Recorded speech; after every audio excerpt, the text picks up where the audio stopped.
Hi! Hello! Welcome to SS competitive hub అండి. ఈ వీడియోలో మనము 10థ్ క్లాస్‌కి సంబంధించి ఓకే. 10థ్ క్లాస్‌కి సంబంధించి చూద్దాం. ఇంకా మనకు grammar part only grammar part discuss చేసుకుందాం. ఎవ్రీథింగ్‌ని బేస్ చేసుకొని చెప్పడం జరుగుతుంది కాబట్టి ఓన్లీ గ్రామర్ పార్ట్ అనేది చెప్పుకుంటూ వెళ్తున్నామండి ఆన్సర్స్ అనేటివి. చూద్దాం ఇదే విధంగా 9థ్ కూడా కంప్లీట్ చేస్తున్నాం. ఎవరైనా చూడని వాళ్ళుంటే గనక చూడండి.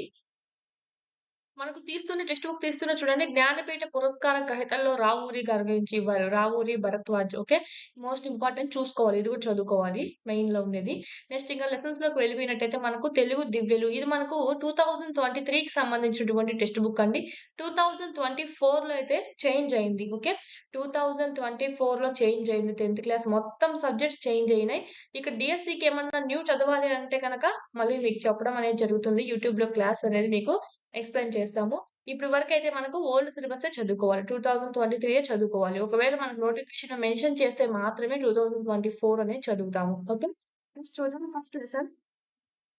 చూసుకుందాం. గ్రామర్ పార్ట్ ఒక్కటి చెప్తాను. ఎస్‌జిటికి సంబంధించి ఏదైతే ఇంపార్టెంటో అవే చెప్తానండి. ఎందుకంటే గ్రామర్ పార్ట్ ఓన్లీ ఎస్‌జిటికి గ్రామర్ పార్ట్ ఒకటే అడిగే అవకాశం ఉంటుంది. కవిపరిచయము, గ్రామర్ పార్ట్. లెసన్స్ చూద్దాం ఫస్ట్ ఆఫ్ ఆల్. మాతృభావన, జానపదం జాబు, వెన్నెల, ధన్యుడు, శతక మధురిమ, మా ప్రయత్నం, సముద్ర లంఘనం, మాణిక్య వీణ, గోరంత దీపాలు, భిక్ష, చిత్రగ్రీవం. ఇది మనం 2 పార్ట్స్‌గా చేసుకుందాం వీడియో అంతా. ఇక్కడ ప్రక్రియ, ఇతివృత్తం కూడా జస్ట్ చూసుకుంటే సరిపోతుంది. ఓకే. చూద్దామండి. రచయితలు కవి పరిచయం యొక్క మెయిన్ ఉద్దేశ్యం ఇక్కడ రచనలనేటివి మెయిన్ బిరుదులు, రచనలనేటివి గుర్తుపెట్టుకోవాలి. దీంతో పాటు మన యాప్‌లో టెస్ట్ సిరీస్ అనేటివి అందుబాటులో ఉన్నాయి. ప్రాక్టీస్ చేసుకోండి. 499 రూపీస్‌కే మీకిక్కడ నైన్త్ న్యూ గూడా మీకిక్కడ అప్‌లోడ్ చేయడం అనేది జరిగింది. చాలా ఒక్క బిట్ గూడా మిస్ కాకుండా చెప్పినటువంటివండి. నైన్త్ న్యూ ఉంది. థర్డ్ నుంచి ఎయిత్ వరకు ఓకే. థర్డ్ నుంచి ఎయిత్ వరకు సంబంధించి న్యూ సిలబస్ బేస్డ్‌గానే క్లాస్ వైస్, లెసన్ వైస్ ఉంటుంది. Okay. First class third class అనుకోండి. First lesson, second lesson, third lesson ఈ విధంగా లెసన్ వైస్ ఉంటాయి. ఈ విధంగా ఎయిత్ క్లాస్ వరకు ఉంటాయి. అదే విధంగా నైన్త్ సంబంధించి ఓల్డ్ ఉంది. న్యూగా అంతా అప్‌డేట్ చేసున్నాము. 10థ్ చెప్తున్నటువంటి ఓల్డ్ సిలబస్ అయితే ఉందన్నమాట. అంటే 2023కి సంబంధించినటువంటి సిలబస్.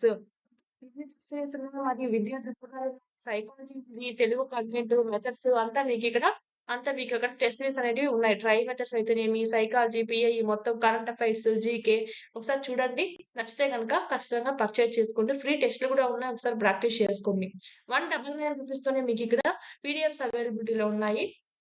ఎవ్రీ పాయింట్ కవర్ అయ్యే విధంగా మీ క్విక్ రివిజన్‌కి యూజ్ అవ్వడం అనేది జరుగుతుంది. పీడీఎఫ్స్ అనేటివి మీరు జిరాక్స్ కూడా చేయించుకోవచ్చండి. ఓకే. జిరాక్స్ కూడా చేయించుకోవచ్చు. జిరాక్స్ కూడా చేయించుకునే సౌకర్యం అనేది ఉంది. చూడండి. మీకిక్కడ 199 రూపీస్‌తోనే ఉంది. సైకాలజీకి సంబంధించి ఓన్లీ 1 రూపీతో టెస్ట్‌లున్నాయి. 100 టెస్ట్‌లనేటివి ఉన్నాయి. అంటే 1000 ప్లస్ బిట్స్ అనేటివి మీకు కవర్ అవుతాయన్నమాట. చూడండి ఒకసారి మీకు నచ్చితేనే పర్చేజ్ చేసుకోండి.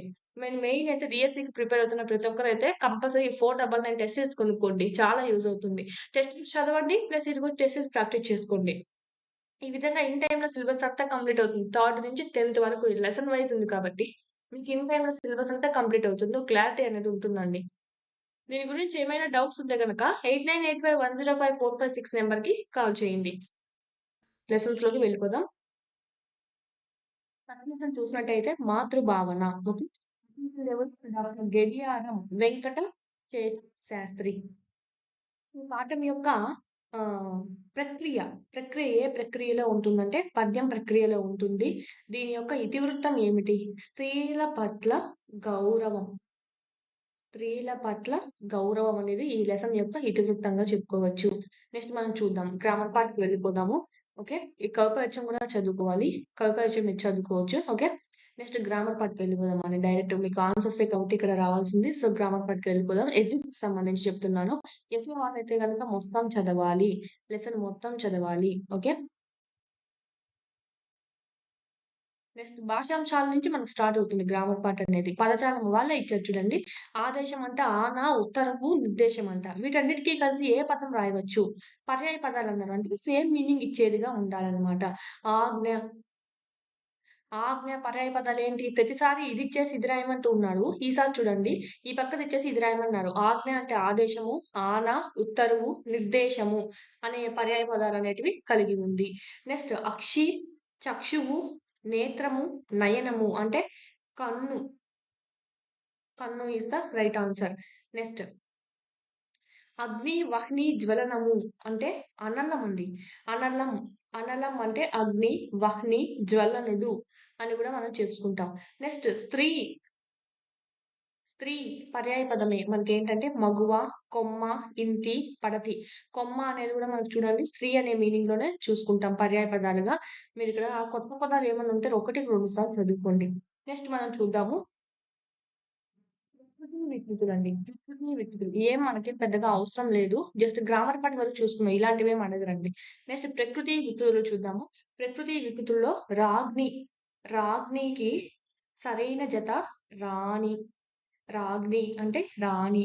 ఆజ్ఞ, ఆన, ఛాయ, ఛాయ రిపీటెడ్ ఇది. నైన్త్ లో కూడా రిపీట్ అయింది. రత్నం, రతనము, భక్తి, భక్తి. ఓకేనా? ఇది కొత్తగా ఉంది చూడండి. రాజ్ఞి అంటే ఏంటి? రాణి అని చెప్పి అర్థం చూసుకోవాలి. నెక్స్ట్ కింది పదాలకు ఉత్పత్తి అర్థాలు రాయండి. శివుడు అండి. శివుడు. సాధువుల హృదయాలలో శయనించువాడు. ఓకే, ఈడ షానే రావాలి.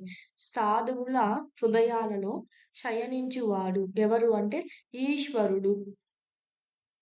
ఉత్పత్తర్థం ఏదో చూసుకోవాలి. మన ఈశ్వరుడు ఇచ్చే దానికి వేరేది ఉంటుంది. ఈ ఉత్పత్తర్థం అనేది శివుడు అని ఇచ్చారంటే మనకు సాధువుల హృదయంలో శయనించువాడు అనే మీనింగ్ లో వస్తుంది. ఈ షా అనేది గుర్తుగా పెట్టుకోండి. ఈ ఉత్పత్తర్థాలు ఫుల్ఫిల్ గా రాయడం అనేది మీకు ఇక్కడ 10th టెస్ట్లకు సంబంధించి 10th టెస్ట్ సిరీస్ కోర్స్ లో ఏదైతే ఉందో 10th టెస్ట్లకు సంబంధించి మనకు స్టార్టింగ్ లోనే పీడిఎఫ్ అనేది అప్లోడ్ చేస్తున్నాం. 9th కి ఏ విధంగా అప్లోడ్ చేస్తున్నామో 10th కూడా అలాగే అప్లోడ్ చేస్తున్నాము. 10th okay. Telugu text book grammar part అని చెప్పి మీకు పీడిఎఫ్ ఉంటుంది. దాంట్లో అంతా మీకు బాగుంటుంది. గ్రామర్ అంతా ఎలాబరేట్ గా ఇప్పుడు ఏమైతే చెప్తున్నారో అంతా రిటర్న్ నోట్స్ ఉంటుంది. చూసుకోండి. పతివ్రత. పతిని సేవించుటే వ్రతంగా కలుగునది ఎవరు అంటే సాధ్వి. పురంధ్రి. ఇప్పుడు చూడండి పతివ్రత అంటే సాధ్వి వస్తుంది, భార్య అని వస్తుంది. ఇక్కడ పురంధ్రి అన్నా కూడా భార్య అనే వస్తుంది. కానీ చూడండి మీనింగ్స్ అనేటివి మనకు మోస్ట్ ఇంపార్టెంట్. పతివ్రత అంటే ఏమని అర్థము? పతిని సేవించుటే వ్రతంగా కలిగినది. పురంధ్రి అంటే మనకు మెయిన్ అర్థం అదే అయినప్పటికీ మనము ఉత్పత్తి అర్థంగానే వేరేది ఉంటుంది. గృహమును ధరించున్నది ఎవరు? సేమ్ అండి. ఇల్లాలు. ఓకేనా? అలాగా మనకు ఒక్కొక్క పదానికి ఒక్కొక్కటిగా ఉంటుంది చూసుకోవాలి. గృహమును ధరించున్నది ఇల్లాలు. పురంధ్రి అనే దానికి మనకు ఉత్పత్తర్థం. అంగన అంటే శ్రేష్టమైన, శ్రేష్టమైన అవయవాలు కలిగినది స్త్రీ.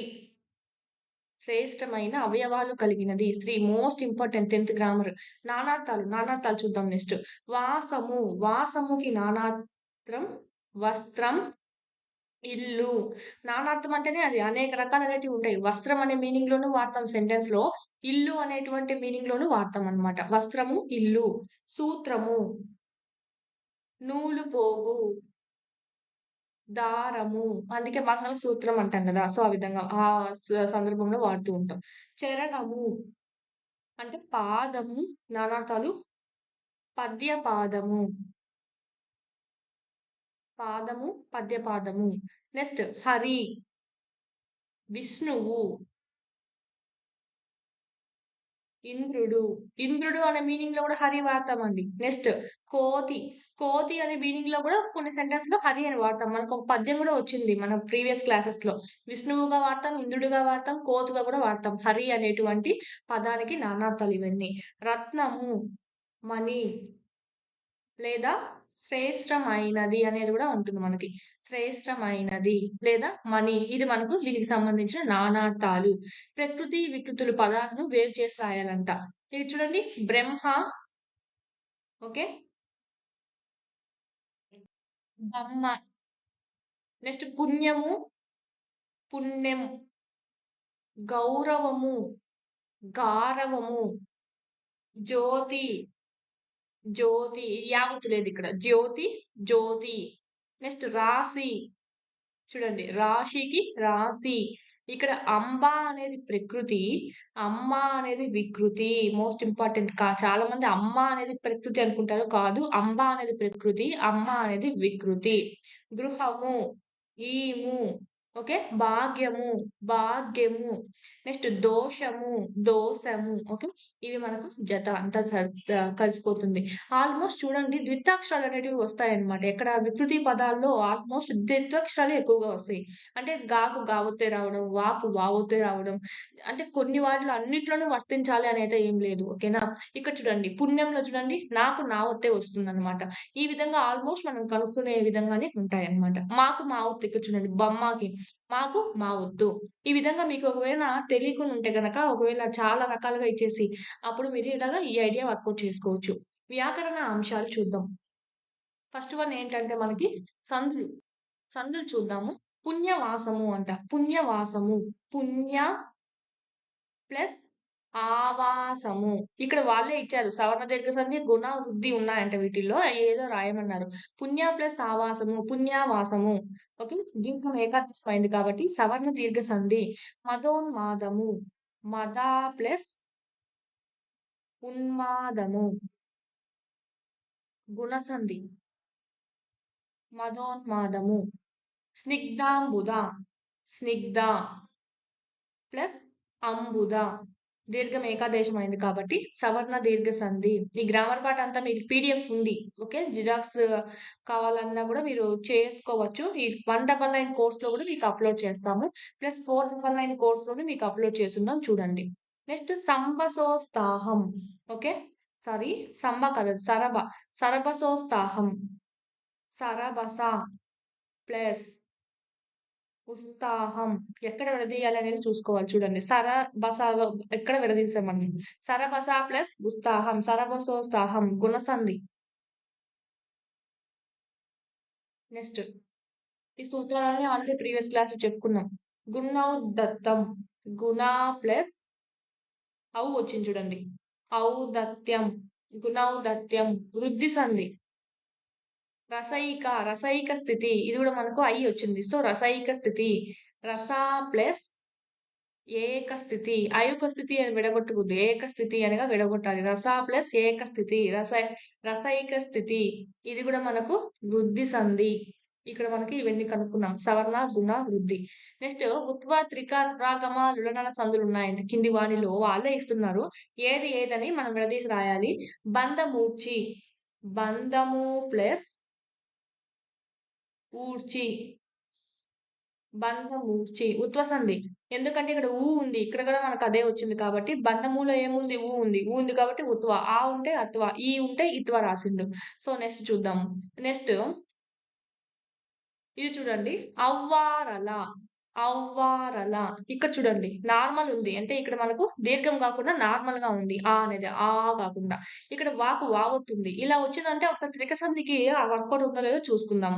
ఆ ప్లస్ వారల అని రాస్తాం. త్రిక సంధిది. త్రిక సంధిలో ఏమవుతుంది? ఈ వాకి దానికదే ద్వితాక్షరం అనేది వస్తుంది. అంటే వాకి వావొత్తు అనేది రావడము.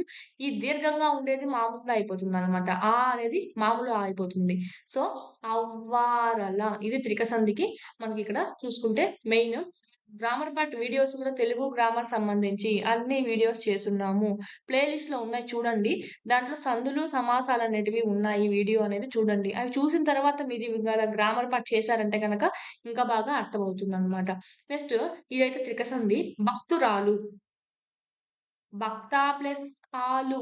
భక్తు ప్లస్ ఆలు కాదు విడగొట్టాల్సింది. భక్త ప్లస్ ఆలు. మనం ఆల్రెడీ సూత్రం చెప్పుకున్నాం. రురాగమ సంధి అండి. రురాగమ సంధిలో రురాగమ సంధిలో కర్మధారయం అయ్యుండాలి. ప్లస్ ఇక్కడ చూడండి భక్త ప్లస్ ఆలు. తత్సమాంసాలతో చెప్పుకున్నాం. కర్మధారయం అయ్యేది తత్సమ పదాలు ఉంటే గనక దానికి మనకు ఇక్కడ ఉండేటువంటి దానికి ఊ చేరుతుంది అని చెప్పుకున్నాం. ఊ అట్లే అందుకనే మనకు భక్తు అని చేరింది. ఇంకా ఆలు ఉండేది ప్లస్ ఆ అనేది చేరుతుంది. సో భక్తురాలు. 2 సూత్రాలున్నాయి. 2 సూత్రాల్లో సెకండ్ సూత్రం అనేది వర్తిస్తుంది దీనికి. తత్సమ పదాలకి మనకి. బాలెంతరాలు. బాలెంత ప్లస్ ఆలు. ఇదేం తత్సమ పదం కాదు గదా! అందుకు మనకు అనేది రాయలేదు. బాలెంతరాలు. ఇది కూడా రురాగమ సంధి. గుణవంతురాలు. గుణవంత ప్లస్ ఆలు. ఇది కూడా మనకేమవుతుందో తత్సమ పదం అవుతుంది. సో, అందుకనే మనము గుణవంతురాలు అని రాస్తాం. అనేది చేరుస్తామనమాట తాకి. నెక్స్ట్ దేశాల. దేశము ప్లస్ లా దేశాల. ఈ అనేది పోయి దీనికి దీర్ఘంగా అవుతుంది. దేశాల. ఇదేమిటి? లు, లా, నల సంధి. ఇది మనకు పుస్తకము ఉంది గదా! సో, పుస్తకం గూడా ఇక్కడే ఇచ్చారు జూడండి. పుస్తకాలు ఇది గూడా మనకదే. పుస్తకము ప్లస్ లు. ఇక్కడ ఏమవుతుందంటే ఓన్లీ లు గాని, లా గాని, నా గాని ప్లస్ అవుతాయన్నమాట దీంతో. ఓకేనా? అలా అయినప్పుడు వర్ణం తీసేసి ఇక్కడ దీర్ఘం అనేది పెట్టాల్సొస్తుంది. ఆ విధంగా చూసుకుంటే పుస్తకాలు is the right answer. So, ఇది ఏమయ్యే సంధి అంటే లులనల సంధి. నెక్స్ట్ సమయాన. సమయము ప్లస్ నా అన్నిటికి మూనే వస్తుందండి ఇక్కడ. ఇక్కడేమో యు గాని, లా గాని, నా గాని వస్తుంది. అప్పుడు ఈ వర్ణం లోపించి యాకు దీర్ఘంగా వచ్చి నా అనేది రావడం జరుగుతుంది. పక్కన ఏముంటే అది. సమయాన. ఇది గూడా మనకేమవుతుంది? సేమ్ సంధి అండి. లుల, నల సంధి. నెక్స్ట్ చూద్దాం. ఇక్కడ ఇచ్చారు. అనుచున్ జేవురు మిరు కన్ను క్రవతో. ఇక్కడ చూడండి ఎలా ఉందంటే ఆ స్వభావం అనేది వర్ణిస్తున్నది ఈ కన్నులతో అన్నట్టుగా. నా స్పందదోష్టంబుతో గణ హూంకారముతో నటద్భుతి కుటితో గజ్జిల్లున బోన సల్లేషుని జూడన్. ఇది ఎలాగా అది కళ్ళు ఇట్లా చేసుకొని అలాగా ఇంత గొంతుగా గాంధిస్తున్నారు అన్నట్టుగా మనం చెప్తున్నారు. వర్ణించడం అనేది ఆ స్వభావం. జాతి, గుణ అది ఎలా ఉన్నాయని. సో, ఇది మనకు స్వభావోక్తి అలంకారం అనేది అవుతుంది. స్వభావోక్తి అలంకారం.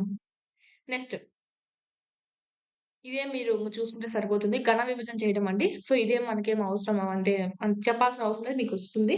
నెక్స్ట్ గ్రామర్ పార్ట్‌లో చూద్దాం. వాక్మయం అండి. వాక్మయం ఎలా రాస్తాము? వాక్ ప్లస్ మయం. మనం ఆల్రెడీ చూసుకున్నాం. క, చ, ట, త, ప.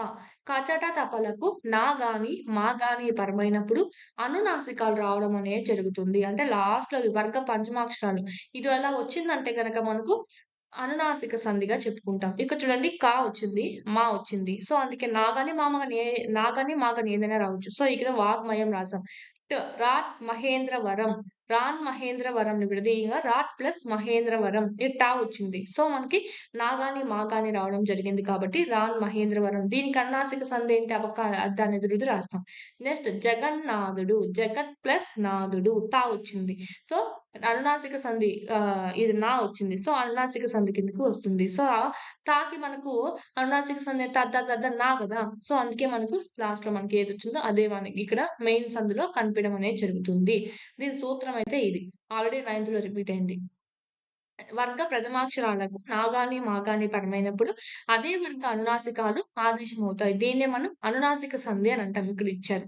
నెక్స్ట్ తన్మయము. ఈడ వీళ్ళిచ్చారు. మనం విడదీయాలన్నమాట. తన్మయము. తత్ ప్లస్ మయం. తన్మయం. ఓకే. ఇది గూడా మనకు సేమ్ సంధి. అనునాసిక సంధి. రాన్మని. రాన్ ప్లస్ మని. రాన్మని. నెక్స్ట్ మరుత్ ప్లస్ నందనుడు. మరుత్నందనుడు. మరుత్నందనుడు. ఓకే. అనేది రావడం జరుగుతుందిక్కడ. అనునాసిక సంధి. ఇవి కూడా మనకు 3 అనునాసిక సంధులే. ఉపజాతి పద్యాలు, తేటగీతి 18 లక్షణాలు తీసుకున్నాం మనము. ఇప్పుడు సీస పద్యాలు చూసుకుందామండి. సీస పద్యంలో ప్రతి పాదం 2 భాగాలుగా ఉంటుందంట. సీస పద్యంలో చూసినట్టయితే ఇది ఉపజాతి పద్యంగా చెప్పుకోవచ్చు. దీంట్లో మనకి 2 పాదాలు 2 భాగాలుగా ఉంటుంది ప్రతి పాదం అనేది. అంటే ఇక్కడ మనకి ఇది ఒక భాగము, ఇది ఒక భాగంగా చెప్పుకోవచ్చు. ఓకేనా? ఇది ఒక భాగము, ఇది ఒక భాగము అనేది తీసుకుంటాము. అంటే చూడండి మొదటి భాగము, రెండవ భాగం ఇదంతా మనకు కలిసి ఒక పాదం కిందకి తీసుకున్నారు. అంటే ఇదంతా కలిసి ఒక పాదము, ఇదంతా కలిసి ఒక పాదము. అంటే 1, 2 పాదాలున్నట్టు. నార్మల్‌గా అయితే మనకు లైన్స్ కనిపియడం అలా కనిపిస్తాయి. ఓకే. నెక్స్ట్ చూద్దాము. మనకు ముందర చూసినట్టయితే 4 ఇంద్రగణాలనేటివి వస్తాయి. 4 ఇంద్రగణాలు. నెక్స్ట్ సెకండ్ చూడండి. రెండవ భాగంలో ఏమొస్తాయి? 2 ఇంద్రగణాలు, 2 సూర్యగణాలు వస్తాయి. ఇది మనకు ఫస్ట్ పాదం అయిపోయింది. ఇంక సెకండ్ పాదం మళ్ళా సేమ్ 4 ఇంద్రగణాలు, 2 ఇంద్రగణాలు, 2 సూర్యగణాలు రావడం జరుగుతుంది. ఇది మనకు మోస్ట్ ఇంపార్టెంట్. మనకి అడుగుతారనమాట. ప్రతి భాగంలో 4 గణాలు చొప్పున ఒక్కొక్క పాదంలో 8 గణాలుంటాయి. ఇప్పుడు ఇదంతా ఒక పాదం గదా! సో, 1, 2, 3, 4, 5, 6, 7, 8 మొత్తం ఎన్నున్నాయి? 8 అనేటివి ఉన్నాయి గణాలనేటివి. ఈ 8 గణాల్లో మొదటి 6 ఇంద్రగణాలు అంటే 4, 5, 6 అని. నెక్స్ట్ చివరి 2 సూర్యగణాలు అని చెప్పి. ఓకే. పాదం మొదటి భాగంలో 4 ఇంద్రగణాలుంటాయి. రెండో భాగంలో వరుసగా 2 ఇంద్రగణాలు, 2 సూర్యగణాలనేటివి ఉంటాయి అని ఇచ్చారు. అంతే, మనకి ఇంకేం ఇవ్వలేదు. సో, మనం అంతా చూసుకుంటే సరిపోతుంది. యతి ప్రతి పాదంలోని మూడవ గణం మొదటి అక్షరంతో సరిపోతుంది. యతి అనేది చూడండి, మూడవ గణం ప్రతి మొదటి అక్షరంతో సరిపోతుందనమాట. లేదనుకోండి, యతిలోని చోట ప్రాసయతి చెల్లుతుంది. పై పాదంలో ప్రాసయతిని గమనించారు కదా! ప్రాస నియమం అనేది ఉండదు. ఇక్కడ ప్రాస నియమం అంటూ ఏముండదు. ప్రాసయతి అంటే ఏంటంటే, ఇప్పుడు చూడండి, ప్రాసయతి మామూలుగా యతి స్థానం అంటే ఏంటి? దీని మొదటి స్థానము, ఈ మూడో దాంట్లో ఫస్ట్‌ది చెల్లిందా? ఇదేమో ఆ ఉంది అచ్చు. ఇదేమో మనకి ఊ ఉంది. సో, చెల్లేదు కదా! సో, ఇది యతి చెల్లని చోట మనం ప్రాసయతి తీసుకుంటాం. ప్రాసయతి అంటే ఏంటి? సెకండ్ తీసుకుంటాం. ఇక్కడ చూడండి. ఇక్కడ ఈనే ఉంది. ఇక్కడ ఈనే ఉంది. సో, సరిపోయింది. ఇక్కడ చూడండి. ఇక్కడ ఈ లా ఉంది. ఇక్కడ లా ఉంది. ఫస్ట్ యతి చూసుకుంటావు. యతి చెల్లట్లేదు ఇక్కడ. ఇక్కడ కూడా చూడండి. ఓ ఉంది. ఇదేమో ఈ ఉంది. సో, మనకు ప్రాసయతి అనేది చూస్తాం. ప్రాసయతి అంటే నథింగ్ బట్ సెకండ్‌ది తీసుకుంటాం. దీంట్లో సెకండ్‌ది, ఈ మూడో దాంట్లో ఫస్ట్ దాని తర్వాత ఉండేటువంటి సెకండ్‌ది. మీకు గుడ్డిగా చెప్పాలంటే చూడండి. ఇక్కడ 4 కణాలు ఉన్నాయి గదా! నాలుగిట్లో ఒకటి తీస్తే ఎంత? మూడవది. సో, మూడవ దాంట్లోనే యతి స్థానం అనేది చూసుకుంటాం ఫస్ట్. ఇది చెల్లకుంటే ఇది చూసుకుంటామనమాట. ఇదిగో 4 ఉన్నాయి గదా! సో, మూడోది అంటే ఒకటి మైనస్ చేస్తామనమాట. ఆ విధంగా గణాలు చూసుకుంటామండి యతి స్థానం అనేది. సపోజ్ మీకిక్కడ 5 గణాలున్నాయనుకోండి. 5 లోంచి ఒకటి పోతే 4. సో, నాలుగవ గణంలో మొదటి అక్షరం యతి స్థానం చూస్తాం. అది చెల్లకుంటే సెకండ్ దాన్ని చూస్తామనమాట. ఈ విధంగా. ఒకవేళ 6 ఉంటే ఒకే పాదంలో ఉండాలి 6 అనేటివి. 6లో ఒకటి తీసేస్తే 5. సో, ఐదో దాంట్లో ఫస్ట్‌ది చూసినట్టయితే యతి స్థానం చెల్లిందో లేదో చూస్తాం. చెల్లకుంటే ప్రాసయతి చెల్లిందో లేదో చూస్తాం. సో, ఇది మనకొక హింట్ అనమాట. ఇలాగ మనం ఇక్కడ యతి స్థానం ఎక్కడ అని చూసుకోవచ్చు. ఇక్కడ యతి స్థానం అనేది చెల్లలేదు. అందుకే ఏం చేశారు? ప్రాసయతి చూసుకున్నాం. ప్రాసయతి ఏమో చెల్లింది. సీస పద్యం 4 పాదాల తర్వాత తేటగీతి గాని, ఆటవెల్లి గాని తప్పనిసరిగా ఉండాలండి. ఇలాగ సీస పద్యం గనక వచ్చిందంటే గనక, ఈ 4 పాదాల తర్వాత కంపల్సరీ తేటగీతి గాని, ఆటవెల్లి గాని ఉండాలి. సీస పద్యం తర్వాత క్రింది ఏది కంపల్సరీగా ఉండాలి అని అడుగుతారు. తేటగీతి అయినా ఉండాలి, ఆటవెల్లి అయినా తప్పనిసరిగా ఉండాలి. ఈ క్రింది ప్రతి పాదాన్ని ఘన విభజన చేసి లక్షణాలు రాయండి అన్నారు. సో, ఇది మనకి అవసరం లేదు. నెక్స్ట్ చూద్దాం. చదవండి, తెలుసుకోండి. పులస్త్య బ్రహ్మ సంతానం. బ్రహ్మ మానస పుత్రుడు పులస్త్యుడండి. బ్రహ్మ మానస పుత్రుడు ఎవరంటే పులస్త్యుడు. పులస్త్యుని కుమారుడైన విశ్వ విశ్వవసునికి కైకసి అనే భార్య వల్ల రావణ, కుంభకర్ణ, విభీషణ, శూర్పణఖలు జన్మించడం అనేది జరిగింది. జస్ట్ చూసుకుంటే సరిపోతుంది. నెక్స్ట్ ఒక మంచి సూక్తి అనేది ఇవ్వడం జరిగింది. నెక్స్ట్ సెకండ్ లెసన్ చూద్దాం. జానపదుని జాబు. దీంట్లోనే మనకు రచించింది ఎవరంటే బోయి భీమన గారు. బోయి భీమన. నెక్స్ట్ చూద్దాం గ్రామర్ పార్ట్.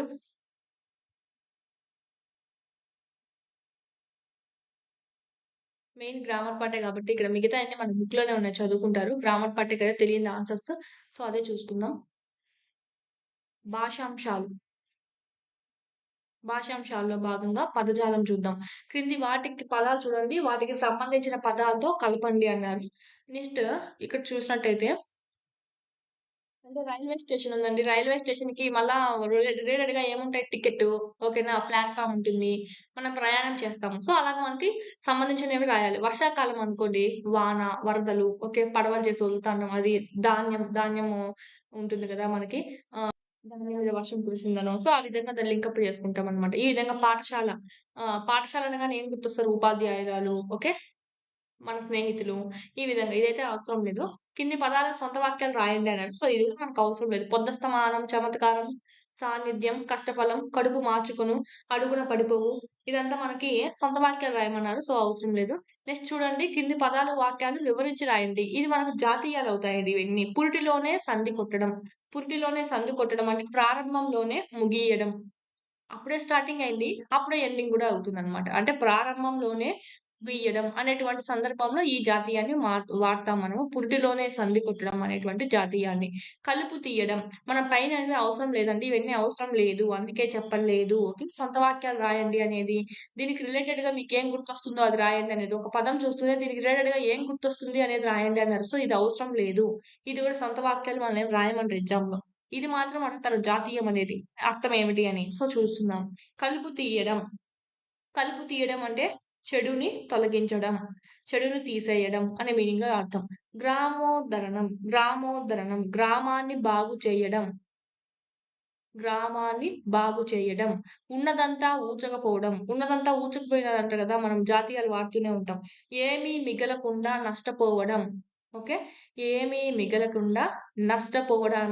నష్టం వచ్చినప్పుడు మనం ఏమంటాం? ఈ జాతీయాన్ని యూజ్ చేస్తాం. ఉన్నదంతా ఊచకపోయిందిరా అని. ఓకే.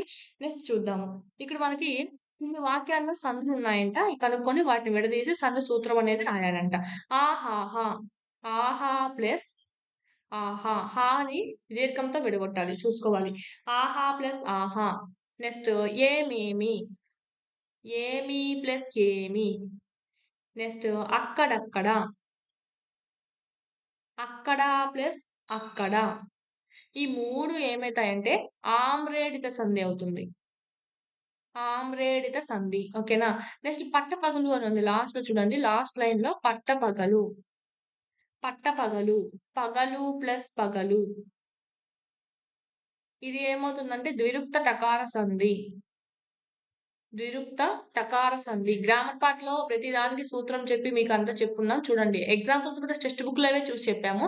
మీకు ఈ గ్రామర్ పార్ట్ చూసారంటే గనక మోస్ట్‌లీ కవర్ అయిపోతాయి. నెక్స్ట్ సంశిష్ట వాక్యాలుగా మార్చండంట.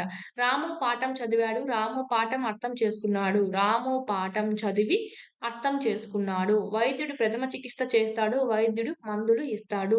వైద్యుడు ప్రథమ చికిత్స చేసి మందులు ఇస్తాడు. అక్క టీవీ చూస్తున్నది. అక్క నృత్యం చేస్తున్నది. అక్క టీవీ చూస్తూ నృత్యం చేస్తున్నది. నెక్స్ట్ సంయుక్త వాక్యాలుగా రాయాలి. రామకృష్ణుడు గురువు, వివేకానందుడు శిష్యులు. రామకృష్ణుడు, వివేకానందుడు గురు శిష్యులు. సీత సంగీతం నేర్చుకుంటున్నది. సీత నృత్యం నేర్చుకుంటున్నది. సీత సంగీతం మరియు నృత్యం నేర్చుకుంటున్నది. లేదా కామా అయినా పెట్టుకోవచ్చు. రంగరావుకు పాడటం అంటే ఆసక్తి. రంగరావుకు వినటం అంటే విరక్తి. రంగరావుకు ఓకే. రంగరావుకు పాడటం అంటే ఆసక్తి మరియు వినడం అంటే విరక్తి. శ్రీను బడికి వచ్చాడు. జాన్ రెడ్డి బడికి వచ్చాడు. హస్మత్ బడికి వచ్చాడు. ఇలా చూడండి ఎలా రాస్తాం 3 పేర్లు వచ్చాయి కదా! సో, శ్రీను, జాన్ రెడ్డి ఇలా 2 రాయండి. లాస్ట్‌లో ఏదైతే ఒకటి మిగులుతుందో దాని ముందర మరియు పెట్టాలి. ఎన్ని ఉన్నాయో ముందర అన్ని రాసేయండి. లాస్ట్ ఒకటి మిగిలించుకోండి. ఆ ఒక్కదాని ముందు మరియు పెట్టాలి. శ్రీను, జాన్ రెడ్డి మరియు హస్మత్ బడికి వచ్చారు. ఓకేనా? ముగ్గురున్నారు కదా ఈడ. బహువచనం. ఆయన కవి, ఆయన గాయకుడు, ఆయన విద్యావేత్త. ఆయన కవి, గాయకుడు మరియు విద్యావేత్త. నెక్స్ట్ ప్రాతాది సంధి ఇచ్చారు. వాళ్ళే ఇచ్చేసారు. ప్రాతాది సంధి గురించి ఇచ్చారు. పూరే ప్లస్ పూరెమ్మ. ఎలా రాస్తాం? పువ్వు ప్లస్ రెమ్మ. ప్రాతాదులండి ఇవన్నీ. ఏవి? పువ్వు, పాత, కొత్త, లేత ఇవన్నీ ప్రాతాదులు అని అంటాం. ప్రాతాదులకు వచ్చినప్పుడు ఈ విధంగా మనం ప్రాతాద సంధిగా తీసుకుంటాం. పువ్వు ప్లస్ రెమ్మ. ఓకే. నెక్స్ట్ పూతోట. పువ్వు ప్లస్ తోట. పూతోట. ఇది పోతుంది. ఇది పోతుంది.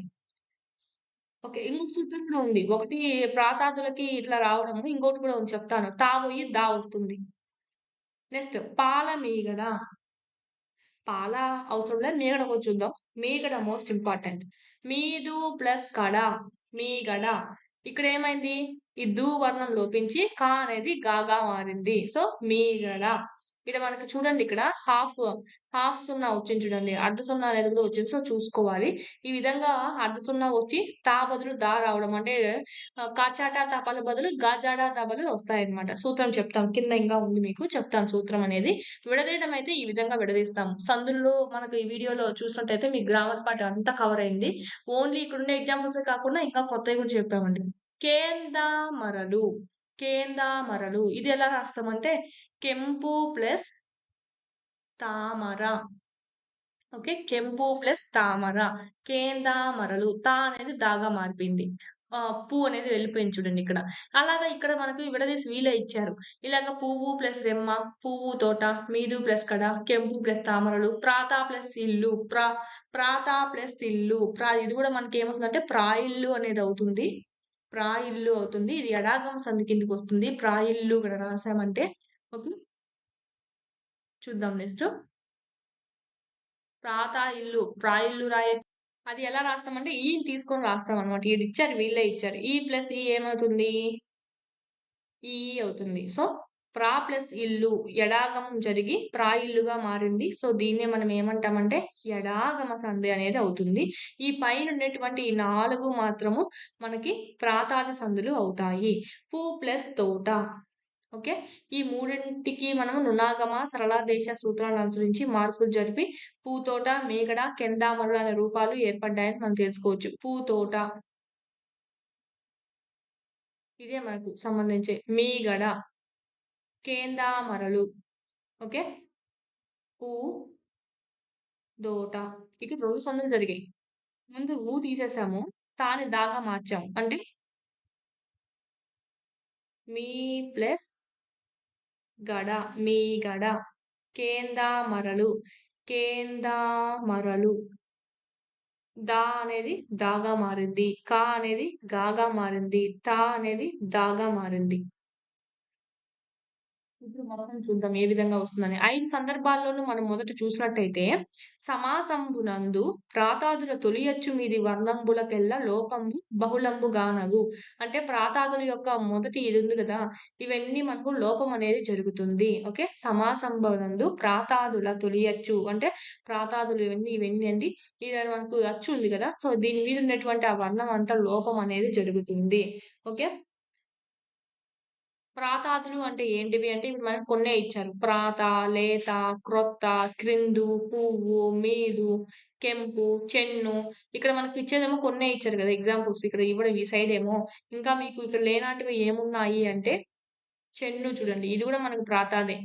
క్రిందు అనేది గూడా ప్రాతాదే. ఇంక ప్రాత, కొత్త, లేత ఇవన్నీ మనకు ప్రాతాదులే వస్తాయి. ఈ ప్రాతాదులు గనుక వచ్చినప్పుడు ఈ విధంగా ఫస్ట్ ఈ వర్ణాన్ని అనేది లోపించడం అనేది జరుగుతుంది. తర్వాత ఏం చేస్తామంటే ఈ సూత్రాలను అనుసరించి సరళాదేశ సంధి, నునాగమ సంధి సూత్రాలను అనుసరించి తా అనేది దాగా మారుతుంది. కా అనేది గాగా మారుతుంది. తా అనేది దాగా మారుతుంది.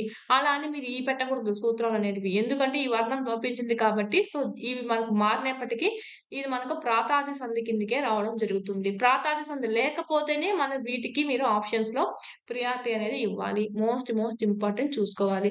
ఒకసారి గ్రామర్ పార్ట్ వీడియో చూసారంటే సందులకు సంబంధించి మీకు అర్థమవుతుంది. ఓకే. అక్కడ ఇంకా ఎగ్జాంపుల్స్ ఎక్కువ చెప్పింటాం కాబట్టి. నెక్స్ట్ థర్డ్ లెసన్ ఏంటంటే వెన్నెల. ఇది మనకు చూసినట్టయితే ఎర్రాప్రగడ సుబ్బారావు గారు ఎర్రాప్రగడ ఈయన మనకు ఎర్రాప్రగడ ఓకే. ఎర్రన అని కూడా అంటాం. ఇది మనకు చూసినట్టయితే పద్య రూపంలో ఉంటుంది. ప్రకృతి వర్ణన ఇతివృత్తం అనేది. పద్య రూపంలో ఉంటుంది ప్రక్రియ ఈ లెసన్ అంతా. ఇంక మీరంతా ఇది చూసుకోవచ్చు. ఎస్ఏ వాళ్ళైతే మొత్తం చదవాలి లెసను. ఎస్జిటి వాళ్ళైతే కవిపరిచయము, గ్రామర్ పార్ట్ చూసుకోండి. నెక్స్ట్ చూద్దాం. గ్రామర్ పార్ట్‌లోకెళ్ళిపోదాం డైరెక్ట్. భాషాంశాలు.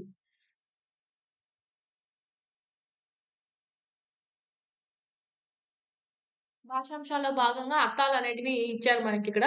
గీత గీసిన మాటల అర్థాన్ని గ్రహించి వాటికి అర్థవంతంగా సొంత వాక్యం ఉపయోగించాలంట. మనం జస్ట్ అర్థం తెలుసుకుంటే సరిపోతుంది. స్మితకాంతి. స్మితకాంతి అంటే ఏంటంటే చిరునవ్వు వెలుగు. స్మిత అంటే చిరునవ్వు. కాంతి అంటే వెలుగు. చిరునవ్వు వెలుగండి. ఓకే. నెక్స్ట్ దివి అంటే ఆకాశం. దివి నుంచి భూమి పైకంటాం గదా! ఆకాశం నుంచి. నెక్స్ట్ మిక్కుటమై అంటే అధికమై. అధికమై. నెక్స్ట్ రజనీకర బింబం మోస్ట్ ఇంపార్టెంట్ చూసుకోండి. చంద్రుడు. రజనీకర బింబం అంటే ఎవరంటే చంద్రుడు. చంద్రుడు రాత్రిని పగలుగా మారుస్తాడు. ఇక్కడ చంద్రుడు రాత్రిని పగలుగా ఎలా మారుస్తాడు? సూర్యుడు గదా అని అనుకుంటారేమో. కాదండి. ఇక్కడ రాత్రిని పగలుగా మారుస్తాడంటే ఏంటి? మనకు వెలుగు అంత బాగా ఇస్తాడు అని చెప్పి. రజనీకర బింబం అంటే చంద్రుడు రాత్రిని పగలుగా మారుస్తాడంట. అంటే చంద్రుడి యొక్క కాంతి వల్ల రాత్రి ఏమవుతుంది? బాగా వెలుగొచ్చి పగలులాగా కనిపిస్తుంది అని అర్థం ఇక్కడ. ఓకే. రజనీకర బింబం అంటే సూర్యుడని కాదు. చంద్రుడు మోస్ట్ ఇంపార్టెంట్. మనకు ఆప్షన్‌లో సూర్యుడు అని గూడా ఇస్తారు కన్‌ఫ్యూజ్ చేయడానికి చూసుకోవాలి. రజనీకర బింబం అంటే చంద్రుడు మోస్ట్ ఇంపార్టెంట్ అని వచ్చే అవకాశం అయితే ఉంటుంది చూసుకోవాలి. నిఘంటువు సాయంతో కింది పదార్థాలకి నానార్థాలనేటివి రాయండి. యాప్‌లో టెస్ట్ సిరీస్ ఉన్నాయండి. ప్రాక్టీస్ చేసుకోండి. తెలుస్తుంది మీకు ఏ విధంగా అడుగుతున్నారు. కన్‌ఫ్యూజ్ కాకుండా పెట్టగలగాలి ఆన్సర్స్ అనేటివి. టెస్ట్ సిరీస్ ఏవైతే ఉన్నాయో అవి తీసుకోండి. 499 రూపీస్‌తోనే చాలా యూజ్‌ఫుల్ అవుతుంది. జస్ట్ 499 రూపీస్‌కే మీకిక్కడ నైన్త్ న్యూ గూడా మీకిక్కడ అప్‌లోడ్ చేయడం అనేది జరిగింది. చాలా ఒక్క బిట్ కూడా మిస్ కాకుండా చెప్పినటువంటివండి. నైన్త్ న్యూ ఉంది. థర్డ్ నుంచి ఎయిత్ వరకు ఓకే.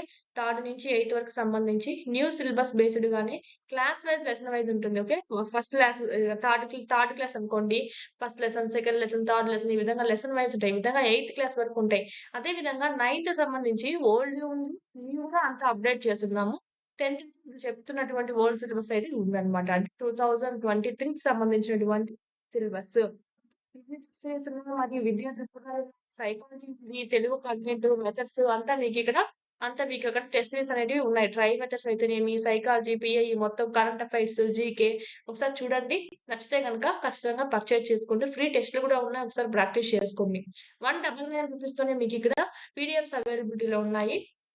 ఎవ్రీ పాయింట్ కవర్ అయ్యే విధంగా మీ క్విక్ రివిజన్‌కి యూజ్ అవ్వడం అనేది జరుగుతుంది. పీడీఎఫ్స్ అనేటివి మీరు జిరాక్స్ కూడా చేయించుకోవచ్చండి. ఓకే. జిరాక్స్ కూడా చేయించుకోవచ్చు. జిరాక్స్ కూడా చేయించుకునే సౌకర్యం అనేది ఉంది. చూడండి. మీకిక్కడ 199 రూపీస్‌తోనే ఉంది. సైకాలజీకి సంబంధించి ఓన్లీ 1 రూపీతో టెస్ట్‌లున్నాయి. 100 టెస్ట్‌లనేటివి ఉన్నాయి. అంటే 1000 ప్లస్ బిట్స్ అనేటివి మీకు కవర్ అవుతాయన్నమాట. చూడండి ఒకసారి మీకు నచ్చితేనే పర్చేజ్ చేసుకోండి. మెయిన్ అయితే డీఎస్సీకి ప్రిపేర్ అవుతున్న ప్రతి ఒక్కరైతే కంపల్సరీ 499 టెస్ట్ సీరీస్ కొనుక్కోండి. చాలా యూజ్ అవుతుంది.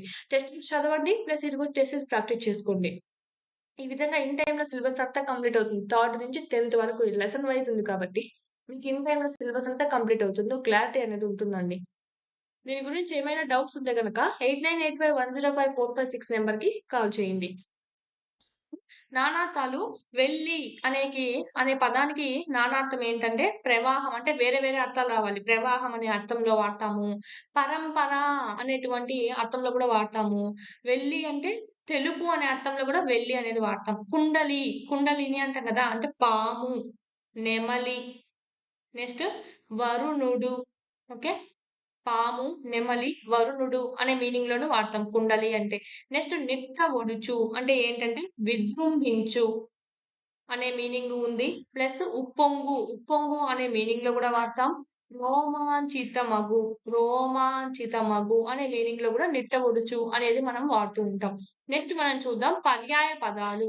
పర్యాయ పదాలు వేరు, నానార్థాలు వేరు. ఓకే. పర్యాయ పదాల్లో చూసుకున్నట్టయితే చార్పు అనే దానికి పర్యాయ పదం, విధము, భంగి, రీతి, నెక్స్ట్ వెళ్లి ఆల్రెడీ పైన చూసుకున్నాం. నానార్థాలు చూసుకున్నాం. ఇప్పుడు మనం పర్యాయ పదాలు చూద్దాం. సేమ్ అర్థాన్ని ఇచ్చేటివి. ప్రవాహం, వెల్లువ, పూరము. ఓకే. నానార్థాలు ఏం చెప్పుకున్నాం? ప్రవాహం చెప్పుకున్నాం. పరంపర, తెలుగు అనే అర్థంలో కూడా వాడతామని చెప్పుకున్నాం. ఇవైతే నానార్థాలు, ఇవైతే పర్యాయ పదాలు. కైరవం అంటే కలువ, ఇందీవరము, కుముదం. కుముదం అన్నా మనకి కైరవం అంటే కలువ పువ్వు అన్నది మీనింగే వస్తుంది. కౌముది, కుముదం వేరు, కౌముది వేరు. కౌముది అంటే వెన్నెల, చంద్రిక, జ్యోత్స్న. ఓకే. చంద్రుడు. చంద్రుడు మనం చూసినట్టయితే దీనికి ఇప్పుడు చెప్పుకున్నటువంటి మీనింగ్ పైన చెప్పుకున్నాం కదా! రజనీకరుడు, ఇందుడు, కాదు. దుకి రావత్తు లేదు. ఇందుడు అనేది కూడా మనకు చంద్రునికి పర్యాయ పదంగా వాడతాము. శశాంకుడు, నెక్స్ట్ సుధాకరుడు, ఓకే. ఇవన్నీ మనకు చంద్రుడికి పర్యాయ పదాలుగా వాడతాము. నెక్స్ట్ తపస్సు మరియు తమము ఈ రెండిటికి మనకు పర్యాయ పదాలు చూసినట్టయితే చీకటి, అంధకారం. తపస్సు కాదు ఇది. తమస్సు. తపస్సు వేరు, తమస్సు వేరు. ఓకే. ఇరులు, తమస్సు లేదా తమం అంటే ఏంటంటే చీకటి, అంధకారం, ఇరులు. నెక్స్ట్ ప్రకృతి వికృతులు రాయాలి. సంధ్యకి వికృతులు 2 ఉన్నాయి. సంధ్య రాయొచ్చు, సంజే కూడా రాయొచ్చు. సంజే. దిశ, దశ. ధర్మము, దమ్మము. రాత్రి, రాతిరి. నిశ, నిసి. ఓకేనా? నిశా కాదు నిసి అని రాయాలి. నెక్స్ట్ వికృతి పదాలకు ప్రకృతి పదాలు రాయాలంట. కింద చూడండి వికృతి ఇచ్చారు. మనం ప్రకృతి రాయాలి. గరువము అంటే గర్వము. జతనము అంటే యత్నము. నెక్స్ట్ దిశ అంటే దిశ. చంద్రుడు, చందురుడు. దీనికి మనకు వికృతి పదం. కదా మనకు. నిషాకి నిసి గూడా రాయొచ్చు. కొన్ని బుక్స్‌లో మనకి నిసా అని గూడా ఇచ్చారు. సో, రాయొచ్చు. రెండిటివి రాయొచ్చు మనకు. 2 రైట్ ఆన్సర్సే అవుతాయి. ఇది చూడండి జతనము అంటే యత్నము అనే దానికి మనకి అది వికృతి పదంగా చెప్పొచ్చు. వ్యాకరణ అంశాలు చూద్దాము. ఇక్కడ మనకు కొన్ని సూత్రాలు రాయమన్నారు. సో, మనకేం అవసరం లేదు చూద్దాము. అయి గ్రామర్ పార్ట్‌లో ఆల్రెడీ మనకు రిపీట్ అయింది. సవర్ణ దీర్ఘ సంధి సూత్రము, గుణ సంధి, ఉత్వ సంధి సూత్రం మన గ్రామర్ పార్ట్ వీడియోస్‌లో మీకు కవర్ అవుతుంది. నెక్స్ట్ కింది వాటిని విడదీసి రాయండి. అత్య అత్యంత అతి ప్లస్ అంత, అత్యంత, యనాదేశ సంధి. ఓకే. నెక్స్ట్ వంటాముదము. వంట ప్లస్ ఆముదము. మోస్ట్ ఇంపార్టెంట్ చూడండి. ఆముదము అనేది ఏంటంటే శ్రేష్ఠతా వాచకం అండి ఇది. శ్రేష్ఠతా వాచకం. శ్రేష్ఠతా వాచకాలంటే ఏంటివి? అమ్మ, అక్క, అయ్య, ఆవు, ఓకేనా? ఆడు, ఆకు ఇవన్నీ మనకు ఆముదము ఇవన్నీ మనకు శ్రేష్ఠతా వాచకాలు. ఈ శ్రేష్ఠతా వాచకాలు వచ్చినప్పుడు ఈడ మనకిది అత్వసంధి అవుతుంది. అత్వసంధి అవుతుంది. ఈ ఆ అనేది ఈడికొచ్చింది. ఓకే. వంటాలో ఏముంది? ఆ ఉంది. సో, అత్వసంధి అవుతుంది. మీరు ఇంకో రకంగా తీసుకుంటారు. వంటాలో ఆ ఉంది. ఈడేమో ఆ వచ్చింది. దీర్ఘం ఏకాదేశం అయింది కాబట్టి సవర్ణ దీర్ఘ సంధి అని పెడతారు. రాంగ్ ఆన్సర్ అవుతుంది. ఇవి శ్రేష్ఠతా వాచకాలు. అత్వసంధిలోనే మనకు శ్రేష్ఠతా వాచకాలు పరమవుతాయి. సో, ఆముదం అనేది ఏంటి? శ్రేష్ఠతా వాచకం. అందుకే మనం ఇది అత్వసంధి కిందికి రావడం జరుగుతుంది. మోస్ట్ ఇంపార్టెంట్ చూసుకోవాలి. కన్‌ఫ్యూజ్ కాకూడదు. ఓకే. క్లారిటీ ఉందా? మనకి ఇక్కడ సవర్ణ దీర్ఘ సంధి అవ్వదది. అత్వసంధి అవుతుంది. చూసుకోవాలి. నెక్స్ట్ చూద్దాం. ఏమనిరి. ఏమనిరికి ఏమవుతుందంటే ఏమి ప్లస్ అనిరి. ఏమనిరి. ఇక్కడ ఆ అనేది మనకు సంధిలో కనిపిస్తాంది. సో, ఇక్కడ ఏముంది? ఈ ఉంది. సో, ఇదేమవుతుంది? ఇత్వ సంధి అవుతుంది. నెక్స్ట్ అవ్విదంబున. ఇక్కడ చూడండి వికి వావుతుంది. అంటే ద్విత్వాక్షరం ఉంది. ఇక్కడేమో నార్మల్ ఆ ఉంది. సో, ఇది ఏమో ఉండొచ్చు? త్రిక సంధి అయ్యుండొచ్చు. ఒకసారి చూసుకుందాం. ఆ ప్లస్ విదంబున. ఈ విధంగా విడగొట్టాలన్నమాట. ఓకేనా? ఇది కలిసినప్పుడు ఏమవుతుంది? ఈ వికి దాని ఒత్తే రావడం జరుగుతుంది. ఈ దీర్ఘపు ఆ అనేది నార్మల్ ఆ అవుతుంది. అవ్విదము. ఇదేమవుతుంది? త్రిక సంధి. విగ్రహ వాక్యాలు రాసి సమాసం రాయాలి. నలుదెసలు. నలుదెసలు అంటే ఏంటంటే 4 దిశలు అనే మీనింగ్‌లో రాస్తాము. అంటే మనకేమొస్తుంది ద్విగు సమాసం. 4 సంఖ్య గల దిశలు ద్విగు సమాసం. సూర్య, చంద్రుడు 4 సంఖ్య గల దెసలు. ఓకే. ఇది మనకు ద్విగు సమాసం. సూర్య, చంద్రుడు, సూర్యుడు, చంద్రుడు ద్వంద్వ సమాసం. ఓకే. ఇక్కడ మనకు ద్వంద్వ సమాసం అవుతుంది. ఇదైతే ద్విగు సమాసం అవుతుంది. నెక్స్ట్ ఇక్కడ చూడండి. అలంకారం గుర్తించమన్నారు. అభినితేందు చంద్రికాంబోది యకిలంబు నిట్ట నిట నిట్టలముగా నిట్టోడిచే. చంద్రికాంబోది చూడండి. చంద్రికాంబోది చూసినట్టయితే చంద్రిక అనేది ఆంబోది. ఓకే. చంద్రిక అనడి ఆంబోది. నెక్స్ట్ ఇక్కడ మనకేమవుతుంది చంద్రిక అనేది, అంబోది అనేది అనడి వచ్చింది గదా! రూపక సమాసం అవుతుంది. రూపక సమాసం వచ్చినప్పటికీ అది మనకేమవుతుంది రూపక సమాసం ఒక వాక్యంలో వచ్చిందంటే ఆ సెంటెన్స్ అంతా మనకు రూపక అలంకారం ఉన్నట్టుగానే మనం చూసుకుంటాం. సంసార సాగరం, సంసారం అనడి సాగరము. అంటే భేదం ఉన్నప్పటికీ భేదం లేదు అని చెప్తారనమాట. ఇక్కడ చంద్రిక, అంబోది 2 భేదం ఉన్నప్పటికీ భేదిక లేదు అని చెప్తున్నారు. సో, ఇది రూపక సమాసం అవుతుంది. సో, ఇదేమవుతుంది రూపక అలంకారం అవుతుంది. కింద మనకేమిచ్చారు ఆటవెల్లి పద్యం యొక్క లక్షణాలనేటివి ఇవ్వడం జరిగింది. పై పద్య పాదాల్లో ప్రతి పాదానికి 5 గణాలుంటాయంట. 5 గణాలున్నప్పుడు దాని యతి స్థానం ఎక్కడ ఉంటుంది? 5లోంచి 1 పోతే 4. సో, ఇక్కడ మనకి యతి లేదా ప్రాసయతి 4గో గణంలో చెల్లుతుంది అని చెప్పి ఇండైరెక్ట్‌గా చూసుకుంటాం. నెక్స్ట్ వద్దాం దాని కాడికే. నెక్స్ట్ చూద్దాము. 5 గణాలనేటివి ఉంటాయి. అందుకే చూడండి 1, 2, 3, 4, 5 1, 2, 3, 4, 5 అలా ప్రతి పాదంలోనూ 5 గణాలుంటాయి. ఆటవిరతి పద్యం గురించి చూస్తున్నాము. పై పద్య పాదాల్లో ప్రతి పాదానికి 5 గణాలుంటాయి. కానీ ఒకటవ పాదంలో 5 గణాలు ఏమవుతాయి? 3 సూర్య గణాలు, 2 ఇంద్ర గణాలనేటివి అవుతాయన్నమాట. రెండవ పాదంలో 5 గణాలు, 5 సూర్యగణాలే అవుతాయి. ఓకే. ఇక్కడైతే మనకు 3 సూర్యగణాలు, 2 ఇంద్రగణాలు అవుతాయి. కింద మనకు సెకండ్ పాదంలో 5 సూర్యగణాలు అవుతాయి. ఇక్కడ మనం చూసినట్టయితే హ గణాన్నే గలం అనడం వాడుకలో ఉంది. వా గణాన్నే మనం లగనం అని కూడా అంటాం. హ గణాన్నే గణం అంటాం. అంటే గలం అంటాం అన్నమాట. అంటే గురువు, లఘువు అని. అంటే ఇది మనకు హ అవుతుంది.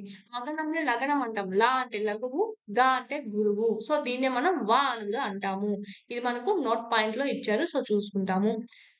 యతిప్రాస నియమాలు తేటగీటికి సంబంధించినవే. దీనికి వర్తిస్తాయి. పరిశీలిద్దాము. ఇక్కడ మనకు యతిప్రాస నియమాలు.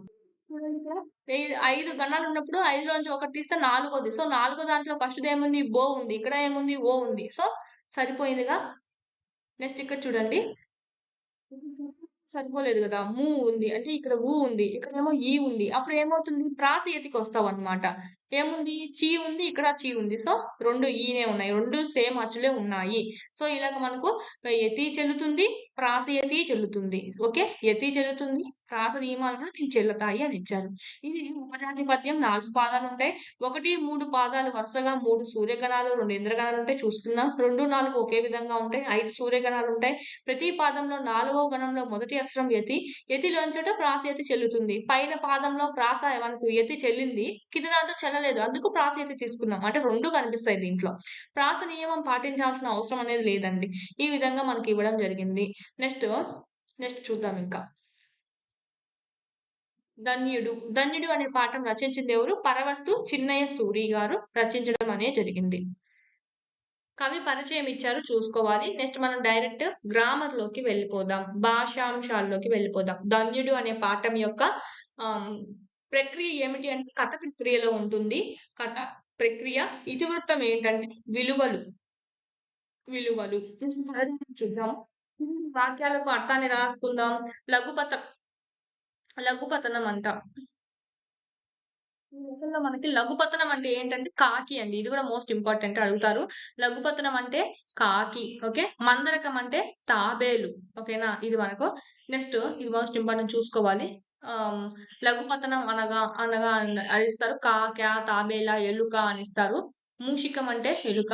నెక్స్ట్ ఇగ చూద్దాం నెక్స్ట్. ప్రకృతి, వికృతులు అనేటివి చూద్దాము. ఇక్కడ ఏమిచ్చారంటే సొంత వాక్యాలు రాయండి ఇలాంటి వాక్యాలన్నారు. సో, అదేం మనకేం అవసరం లేదు. పద్య రూపంలో ఉండేది. నెక్స్ట్ ప్రకృతి వికృతులు చూద్దాము. బోనం అని ఇచ్చారు. బోనం అనేది వికృతి. భోజనం అనేది ప్రకృతి. నెక్స్ట్ గారవము, గౌరవము, గౌరవం వికృతి, గౌరవం ప్రకృతి, గారవం వికృతి. నెక్స్ట్ ఏముంది మనకు శబ్దం.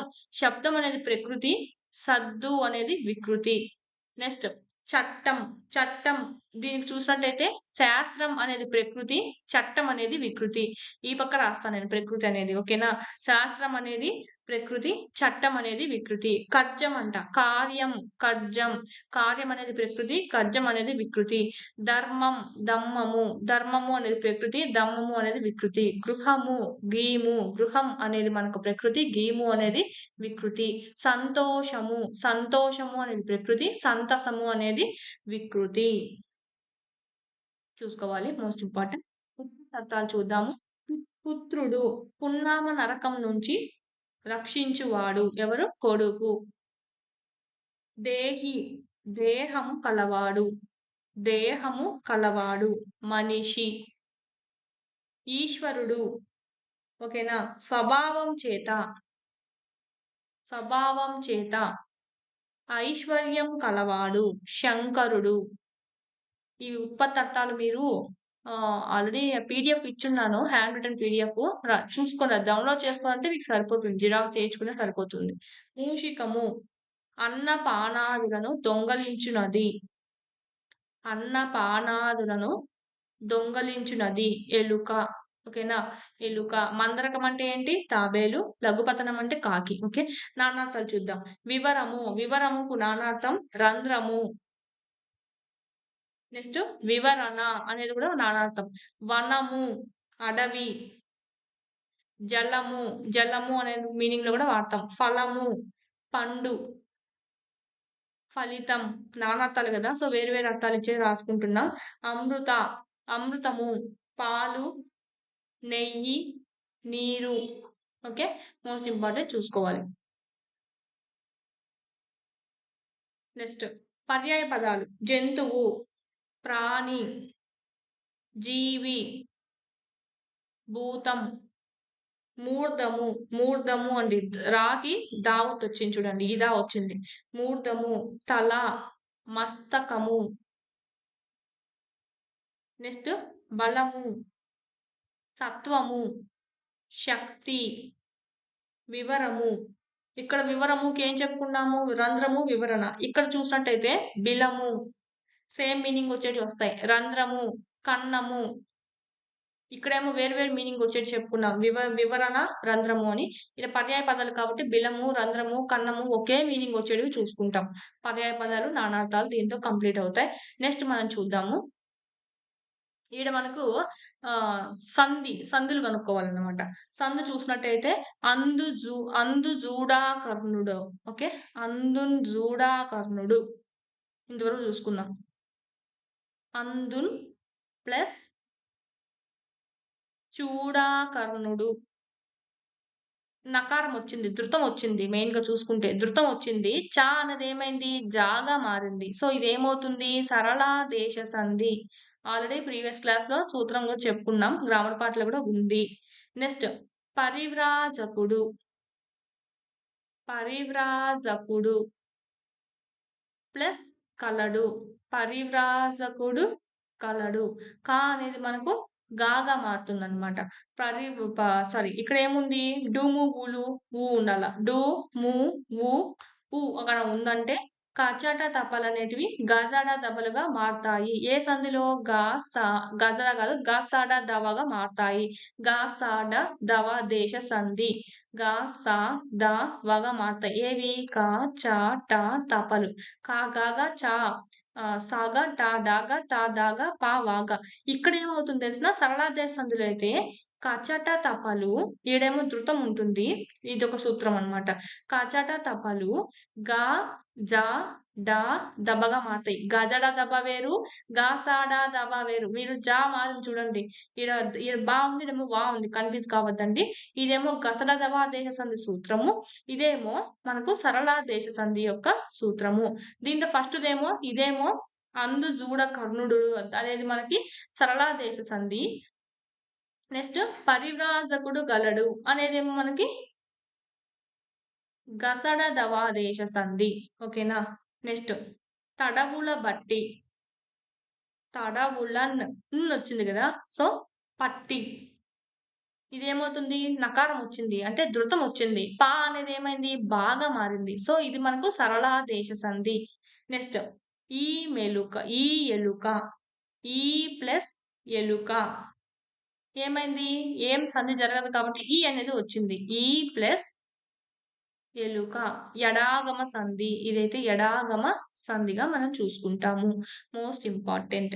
పై వాక్యాల్లో సరళాదేశ సంధి, గసల దవాదేశ సంధి, ఉత్వ సంధి, ఎడాగమం అనేటివి ఉన్నాయి, గమనించండి అని చెప్పి మనకి ఇచ్చారు. ఈడ ఉత్వ సంధి ఎక్కడుందంటే చేయుచున్నది. చేయుచు ప్లస్ ఉన్నది. ఈ ఊ అనేది మనకు ఆన్సర్ లో వచ్చింది కాబట్టి ఇక్కడ ఏముంది? చూ ఊ ఉంది. సో ఉత్వ సంధి అనేది రైట్ ఆన్సర్ అవుతుంది. ఇది మనకు మోస్ట్ ఇంపార్టెంట్, చూసుకోవాలి. నెక్స్ట్ విగ్రహ వాక్యాలు రాసి సమాసాలు అనేటివి రాయాలంట. చెంపకవతి పట్టణము. ఓకే, చెంపకవతి అను పేరు గల పట్టణము. అను పేరు గల అని వచ్చిందంటే సంభావన అనేది మనకు రైట్ అవుతుంది.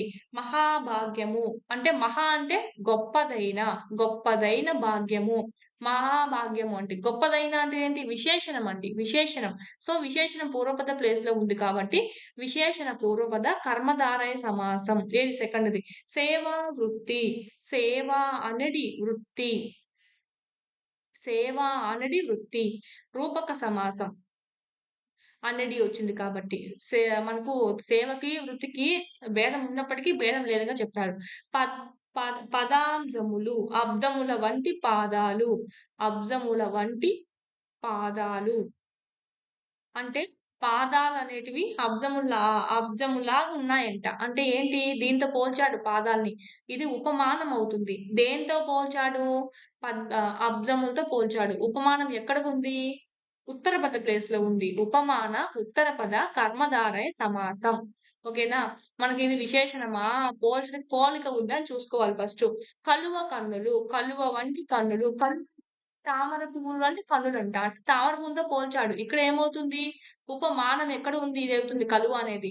దేంతో పోల్చి మనం దేంతో పోలుస్తున్నామో అదే మనకు ఉపమానం అండి.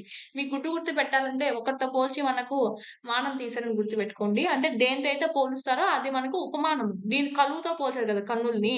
సో, ఉపమానం అండి. ఏ ప్లేస్‌లో ఉంది? పూర్వపద ప్లేస్‌లో ఉంది. సో, ఉపమాన పూర్వపద కర్మధారయ సమాసము. మామిడి గున్న, మామిడి గున్న, మామిడి గున్న. గున్నదైన మామిడి, గున్నదైన మామిడి, గున్నదైన అంటే ఇది మనకు విశేషణము. ప్లేస్‌లో ఉంది కదా! సో, అందుకే విశేషణ ఉత్తర పద కర్మధారయ సమాసము. ఈ విశేషణం ఇది. గున్నదైన అనేది. మృదు మధురము. ఇది చూడండి. మృదువు, మధురము. అంటే మనకిక్కడ 2 విశేషణాలే. విశేషణ, ఉభయ పద 2 మనకు విశేషణాలే. సో, విశేషణ ఉభయ పద కర్మధారయ సమాసం. ఈడ ఒకటనేది ఇచ్చారు. చంకవతి అని పేరు గల పట్టణము. సంభావన పూర్వపద కర్మధారయ సమాసం. అను పేరు గల వచ్చిందంటే మనకి అది సంభావన పూర్వపద. పెన్నా నది, పెన్నా అను పేరు గల నది. ఇలాంటివన్నీ అవుతాయన్నమాట. నెక్స్ట్ చూద్దాం. పుంపాదేశ సంధి ఇచ్చారు. కింది పదాలు విడదీయండి. ఏమైందో మార్పనేది గమనించండి. అచ్చపు పూల తోట. అచ్చము ప్లస్ పూల తోట. ము అనేది వర్ణం లోపించి పు అనేది వచ్చింది. అందుకే మనకు పుంపాదేశ. పు లేదా ఇంబు అనేది వస్తుందండి. అందుకే మనకు పుంపాదేశ సంధి అని పేరొచ్చింది. పేరులోనే ఉంది మనకి. ము వర్ణం లోపించి పు అనేది వచ్చింది. అచ్చపు పూల తోటని ఎలా రాస్తాం? అచ్చము ప్లస్ పూల తోటగా విడదీస్తాం అన్నమాట. ఇది ఫస్ట్ చెప్పుకున్నాక మనం చెప్పుకుందాము. నీలపు గుండ్లు. ఓకే. నీలపు గుండ్లు. నీలము ప్లస్ గండ్లు. సారీ గుండ్లు కాదు. కండ్లు అని. ఓకే. నీలము ప్లస్ గండ్లు. నీలపు కండ్లు. మనం మామూలుగా కండ్లు అని రావాలి. మనకిక్కడ ఇంకో సంధి 2 సంధులు జరిగి మనకు గండ్లుగా వస్తుంది. ఈ ము వర్ణం లోపించి పు అనేది వస్తుంది లాస్ట్‌కి. కుంభాదేశ సంధి ఈస్ ద రైట్ ఆన్సర్. ముత్తెపు సరులు. ముత్తెము, ముత్యము ప్లస్ సరులు. సరులు అంటే దండలు అని చెప్పి. సో, ము అనేది లోపించి పు అనేది వస్తుంది. పుంపాదేశ సంధి. సరసపు మాట. సరసము ప్లస్ మాట. సరసపు మాట. ము వర్ణం లోపించి పు అనేది వస్తుంది. సరసపు మాట. పుంపాదేశ సంధి. మొదటి పదాల చివరన ము వర్ణం లోపించేసి ము వర్ణం స్థానాన్ని పు వర్ణం ఆక్రమించేసింది. ప్రతి సంధిలోనూ మొదటి పదం గుణాలను తెలుపుతుంది కాబట్టి ఇవి విశేషణాలండి ఇవన్నీ మనకు. ఓకే. ఇవన్నీ చూడండి. సరసమైన, ముత్యమైన, నీలపైన అలా ఇవన్నీ మనకు అచ్చమైన ఇలాంటివన్నీ మనకు విశేషణాలు. మొదటి పదం అంతా ఇవన్నీ. ఓకేనా? మొదటి పదం విశేషణం అయితే ఈ విధంగా ఆ సమాసాలను విశేషణ పూర్వపద కర్మధారయ సమాసం అంటాం అని మనకు తెలుసు. అంటే మనకు ఒకవేళ ఇక్కడ మామూలుగా వాళ్ళే ఇచ్చారు. ఇంతసేపు మనం సంధిని విడగొట్టాము. సమాసం ఏదవుతుంది అంటే వీళ్ళే ఇచ్చారు చూడండి. ఇవన్నీ మనకు విశేషణ పూర్వపద కర్మధారయ సమాసాలే అవుతాయి. సమాసము ఇచ్చారు. సందులు ఇచ్చారు. ఒకేళ నీలపు గుండ్లు అని సమాసం అడిగారనుకోండి అందుకు. సో, విశేషణ పూర్వపద కర్మధారయ సమాసం ఇవన్నీ. ఓకే. ఈ సందులు అన్నీ. ఇలాగ కర్మధారయ సమాసం అనే వచ్చిందంటే గనక దాంట్లో ము వర్ణానికి బదులు పు వర్ణం లేదా ఇంపు వర్ణం అనేది ఆదేశంగా వస్తే గనక దాన్నే మనం పుంపాదేశ సంధి అని అంటామన్నమాట. ము వర్ణాన్ని లోపించి ము లేదా పు లేదా ఇంపు అనేది రావడం జరుగుతుంది. క్రింది పదాలు విడదీసి సంధి సూత్రాన్ని రాయండి. సింగపు కొదము. ఇక్కడ కూడా పు ఉంది కదా! సింగము ప్లస్ కొదమ. సింగము కొదమ. ము వర్ణం లోపించి పు వచ్చింది. సో, ఇది కూడా మనకు పుంపాదేశ సంధి. ముత్యపు చిప్ప. ముత్యము ప్లస్ చిప్ప. ముత్యపు చిప్ప. ము లోపించి పు వచ్చింది. ఓకే. పుంపాదేశ సంధి. కొంచెపు నరుడు. కొంచెము ప్లస్ నరుడు. ఓకే. ము వర్ణం లోపించి పు వర్ణం వచ్చింది. కొంచెం నరుడు. కొంచెపు నరుడు. ఇవన్నీ మనకు పుంపాదేశ సంధి. నెక్స్ట్ కింద చూడండి. వచనంలో శైలి భేదం. ఆ పరివ్రాజకుడు చెప్పగా విని మిక్కిలి ఖిన్నుడనైతిని. ఆ సన్యాసి చెప్పగా విని చాలా బాధపడ్డాను. ఆ సన్యాసి చెప్పింది విని శానా దుఃఖమెచ్చింది. మొదటి వాక్యం చూడండి. ప్రాచీన శైలిలో తెలుపుతుంది. చాలా ప్రాచీన శైలిలో. ఓకేనా? మిక్కిలి చూడండి ఇక్కడ మనం చదువుతానే తెలిసిపోతుంది. ఆ పరివ్రాజకుడు చెప్పగా విని మిక్కిలి ఖిన్నుడనైతిని అని. రెండో వాక్యం చూడండి. శిష్ట వ్యవహార శైలిని తెలుపుతుంది. ఇదేమో మనకు ఆ సన్యాసి చెప్పగా విని చాలా బాధపడ్డాను. నార్మల్ వ్యవహారిక భాషలో వాడేది. మూడో వాక్యం చూసినట్లయితే 2 భాషలు కలిపాయి. అంటే మాండలిక పద్ధతికి ఇది ఎగ్జాంపుల్‌గా చెప్పొచ్చు. ఆ సన్యాసి చెప్పింది ఇని శానా దుఃఖమొచ్చింది అని. ఓకే. కాలాన్ని అనుసరించి, ప్రాంతాన్ని అనుసరించి, సందర్భాన్ని బట్టి భాషను ఉపయోగించే విధానంలో కూడా చాలా మార్పులొస్తున్నాయి. భాషలో వైవిధ్యమే గాని గొప్ప, తక్కువ అనే సంకుచిత దృష్టి అయితే చూడకూడదండి. అంటే మనం జస్ట్ ఏ భాష ఇది ప్రాచీన భాష గొప్పదా? వ్యవహారిక శైలి గొప్పదా? మాండలిక పద్ధతా అనైతే ఏం చూడకూడదు. జస్ట్ మనకి చూసినట్టయితే సెంటెన్సెస్ పదాల్లో వైవిధ్యం ఉన్నప్పటికీ మొత్తం భావం అయితే ఒకటే అనే విధంగా చూసుకోవచ్చనమాట. ఈడ ఇంకొకటి వాక్యం అనేది ఇచ్చారు. సో, జస్ట్ చూసుకుంటే సరిపోతుంది. నెక్స్ట్ మనకిక్కడ కందుకూరి వీరేశలింగం గారి గురించి ఇచ్చారు. సో, అది కూడా చదువుకోవాలండి. నెక్స్ట్ చూద్దాం. ఫిఫ్త్ లెసన్ శతక మధురిమ. శతక మధురిమ. ఈడ మనం చూసినట్టయితే అన్నీ మనకి పద్యాలనేటివి ఉంటాయి. పద్యాలు దీని యొక్క ఇతివృత్తం ఏమిటంటే నైతిక విలువలు అన్ని పద్యాలుంటాయి. ఇవన్నీ కూడా చూసుకోండి. ఏనుగు లక్ష్మణ్ కవి గురించి ఇవ్వడము, తరిగొండ నృసింహ క ఈమె గురించి ఇవ్వడము, ఓకే. తరిగొండ వెంగమాంబ గురించి. నెక్స్ట్ ఇవన్నీ మీరు చదువుకోవాల్సి ఉంటుంది. నెక్స్ట్ చూద్దాం. గ్రామర్ పార్ట్ అనేది చెప్తాను. గ్రామర్ పార్ట్‌లోకి వెళ్ళిపోదాం. భాషాంశాలు గ్రామర్ పార్ట్ ఇక్కడి నుంచి స్టార్ట్ అవుతుంది మనకి. భాషాంశాలు చూసినట్టయితే ఉత్తములు అంటే ఏంటంటే మీనింగు గొప్పవారు అని అర్థం. ముష్కరుడు అంటే చెడ్డవారు అని అర్థం. ముష్కరుడు అంటే చెడ్డవారు అని అర్థం. సో, చూసుకోవాలి. నెక్స్ట్ లాలన అంటే ఏంటంటే బుజ్జగించడము. బుజ్జగించటము. ఓకే. నెక్స్ట్ ఘనత అంటే గొప్పతనము. నెక్స్ట్ మర్మము అంటే రహస్యము. ఓకే. ఇవి మనకు అర్థాలకు సంబంధించి. నెక్స్ట్ ఉత్పత్తి అర్థాలు చూద్దాం. భాస్కరుడు కాంతిని కలుగజేయువాడు. ఎవరు? సూర్యుడు. భాస్కరుడు అంటే కాంతిని కలుగజేయువాడు సూర్యుడు. పయోనిధి జలమును మిక్కిలిగా ధరించునది. అంటే నీటిని అది ఎక్కువగా ధరించునది. ఏది అంటే సముద్రము. పయోనిధి అంటే. నెక్స్ట్ దాశరథి దశరథుని కుమారుడు శ్రీరాముడు. ఓకే. నెక్స్ట్ పర్యాయ పదాలు రాయాలి. వాటితో సొంత వాక్యాలు రాయమన్నారు. మన సొంత వాక్యాలు రాయకుండా పర్యాయ పదాలు రాసుకుందాం. ఈశ్వరుడు శివుడు, శంకరుడు. ఓకే. లక్ష్మి, సిరి, సంపద, శ్రీ. శ్రీ అన్నా కూడా మనకు లక్ష్మికి పర్యాయ పదాలుగా శ్రీని కూడా వాడొచ్చనమాట. దేహం అండి. దేహం. శరీరం, కాయం. నీరము, జలం. ఉదకమన్నా నీళ్ళు కిందకే వస్తుంది. ఉదకము. నీరము అంటే జలము. ఉదకము. పయోనిధి అంటే సముద్రము. అంబుది. నెక్స్ట్ కడలి. సాగరం. ఇవన్నీ పర్యాయ పదాలుగా చెప్పొచ్చు పయోనిధికి. నెక్స్ట్ చూద్దాం. ప్రకృతి వికృతులు అనేవి గుర్తించారంట. కింద ఇచ్చారు వాళ్ళు. మూర్ఖులు, మూర్ఖులు, మొరకులు. ఓకే. మూర్ఖులికి మొరకులు. చూసుకోవాలి కొత్తగా ఉంది. సిరి, శ్రీ, న్యాయము, న్యాయము. ఓకే. ఇవి ప్రకృతి వికృతులు. నెక్స్ట్ వ్యాకరణ అంశాలు. అలంకారం ఇచ్చారిక్కడ. ప్రాసాలంకారం అండి. నృత్య అంటే ఏంటి? మళ్ళా మళ్ళా అంటే మళ్ళీ మళ్ళీ. మళ్ళీ మళ్ళీ ఒకటే హల్లు రిపీట్ అవుతూ వస్తూ ఉంటే గనక దాన్ని ప్రాసాలంకారము అంటాము. ఇది ఫస్ట్‌ది కూడా మనకు ప్రాసాలంకారం. ఎందుకంటే క్ష, క్ష, క్ష అంటే గుణింతం ఎట్లైనా రావచ్చు. క్ష, క్ష, క్షి, క్షి, క్షు అలాగా ఎలాగైనా రావచ్చు. అదే ఎక్కువ సార్లు రిపీట్ అవ్వాలన్నమాట హల్లు అనేది.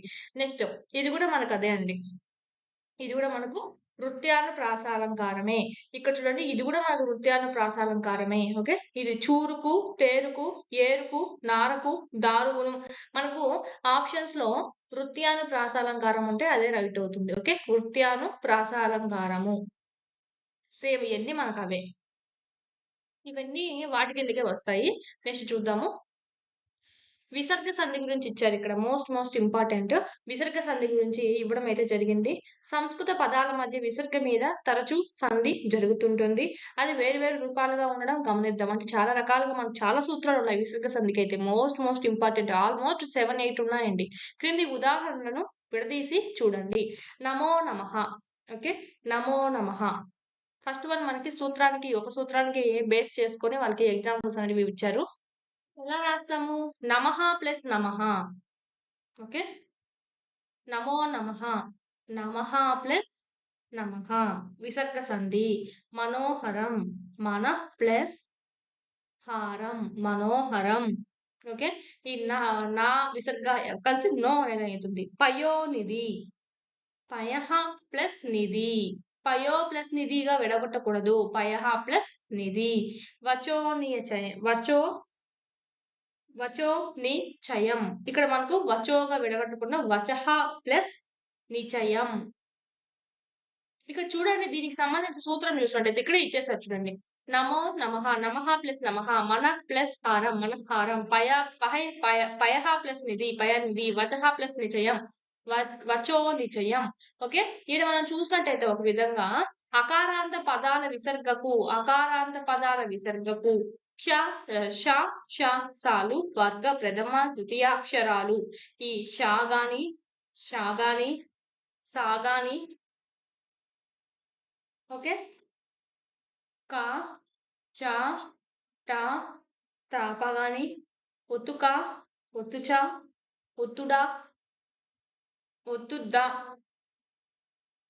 ఒత్తు ఫ ఇవి గాని ఇవి ఓన్లీ ఇవి ష, ష, స, కచట తపలు, ఖచట తపలు ఇవి తప్ప ఇవి రాకూడదండి. ఇక్కడ వస్తుంది అని కాదు మీనింగ్. ఇక్కడ ఇవి రాకూడదు. ఇవి రాకుండా మిగతావి ఏవొచ్చినా అంటే గజడ దబులు వచ్చినా, ఒత్తుగా గజడ దబులు వచ్చినా, అచ్చులు వచ్చినా కూడా మనకి ఏమి వస్తుంది అంటే ఓ అనేది వస్తుంది. విసర్గ అనేది తీసేస్తాం. విసర్గ లోపించి ఓ అనేది వస్తుంది. ఈ విధంగా సింపుల్ గా రాసుకోండి మీరు. ఆ లేదా ఆకి ఓకే విసర్గ వచ్చి దానికి ఈ పక్క పూర్వ పదము ఈ కచట తపలు, ఖచట తపలు, ష, స, హ కాకుండా, ష, ష, స కాకుండా, గజడ దబలు, ఘజడ దబలు అచ్చులు గనక వచ్చాయంటే గనక ఆ విసర్గ ఇక్కడ ఉంది కదా విసర్గ ఇది తీసేసి ఓ అనేది చేరుస్తాము. ఓకే. అదే కదా ఇక్కడ జరిగింది. నమః ప్లస్ నమః విసర్గ వచ్చింది. ఇక్కడేమో ఆ ఉంది. అహా అని. ఓకే. ఈ విధంగా అహా అయినా రావచ్చు, ఆహా అయినా రావచ్చు. ఈ రెండిట్లో ఏది వచ్చినా కన్నా మనకి కచట తపలు శాసన కాకుండా వేరే ఉంది కదా అంటే నా ఉంది. సో అప్పుడు ఏమైంది విసర్గ అనేది లోపించి మో అనేది రావడం జరిగింది. అంటే మాకి ఓ అనేది కలిపాము. అప్పుడే మో అనేది అయ్యింది. నమో నమః.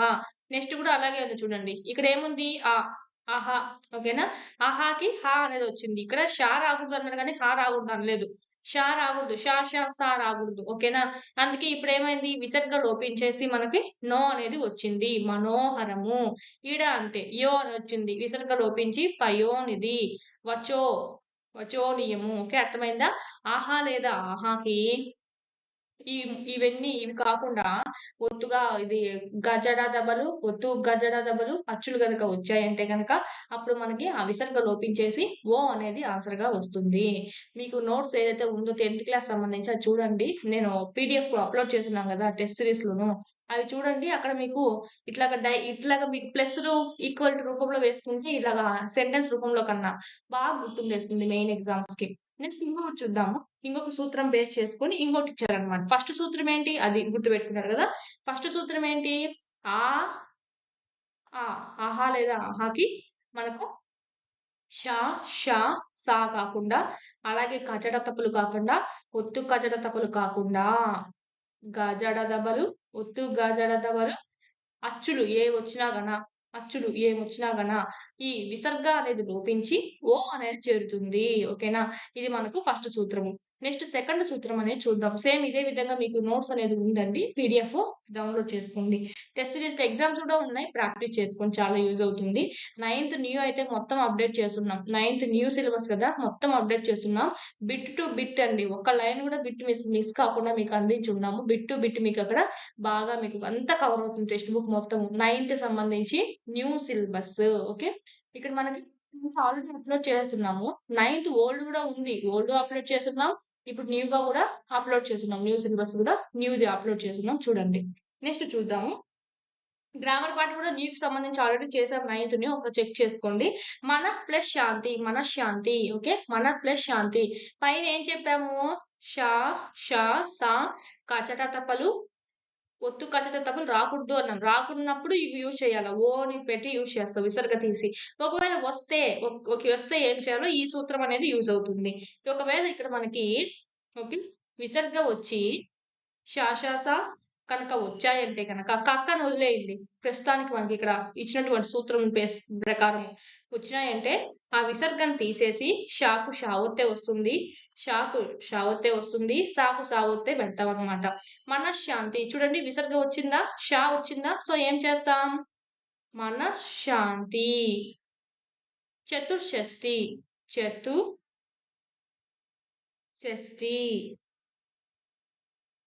నభః సుమం నభ సుమం. విసర్గ తీసేసి దేనికి అదే ద్విత్వాక్షరం అనేది ఇచ్చేసుకున్నాం అనమాట. ఇది సెకండ్ రూల్. విసర్గకి షా షా సా కనుక వస్తే ఈ విధంగా విసర్గం తీసేసి దానికదే ద్వితాక్షరం వస్తుంది. ఇక్కడైతే ఫస్ట్ రూల్ అయితే ఓ వస్తుంది విసర్గ తీసి, ఇక్కడైతే దానికదే ద్వితాక్షరం వస్తుంది. ఓకే, ఇది మనకి సెకండ్ రూల్ అనమాట. ఈజీగా గుర్తుపెట్టుకోవచ్చు. ఈ విధంగా డయాగ్రామ్ రూపంలో వేసుకోండి. నేను చెప్పినట్టు ప్లస్లు మైనస్ రూపంలో ప్లస్లు ఈక్వల్ టు రూపంలో వేసుకోండి. నెక్స్ట్ చూద్దాము ప్రాతకాలం అండి. ఇది చూడండి, ఇంకా ప్రాతకాలము ఎలా విడదీస్తాము అంటే ప్రాతః ప్లస్ కాలము, తప ఫలము, తప ప్లస్ ఫలము.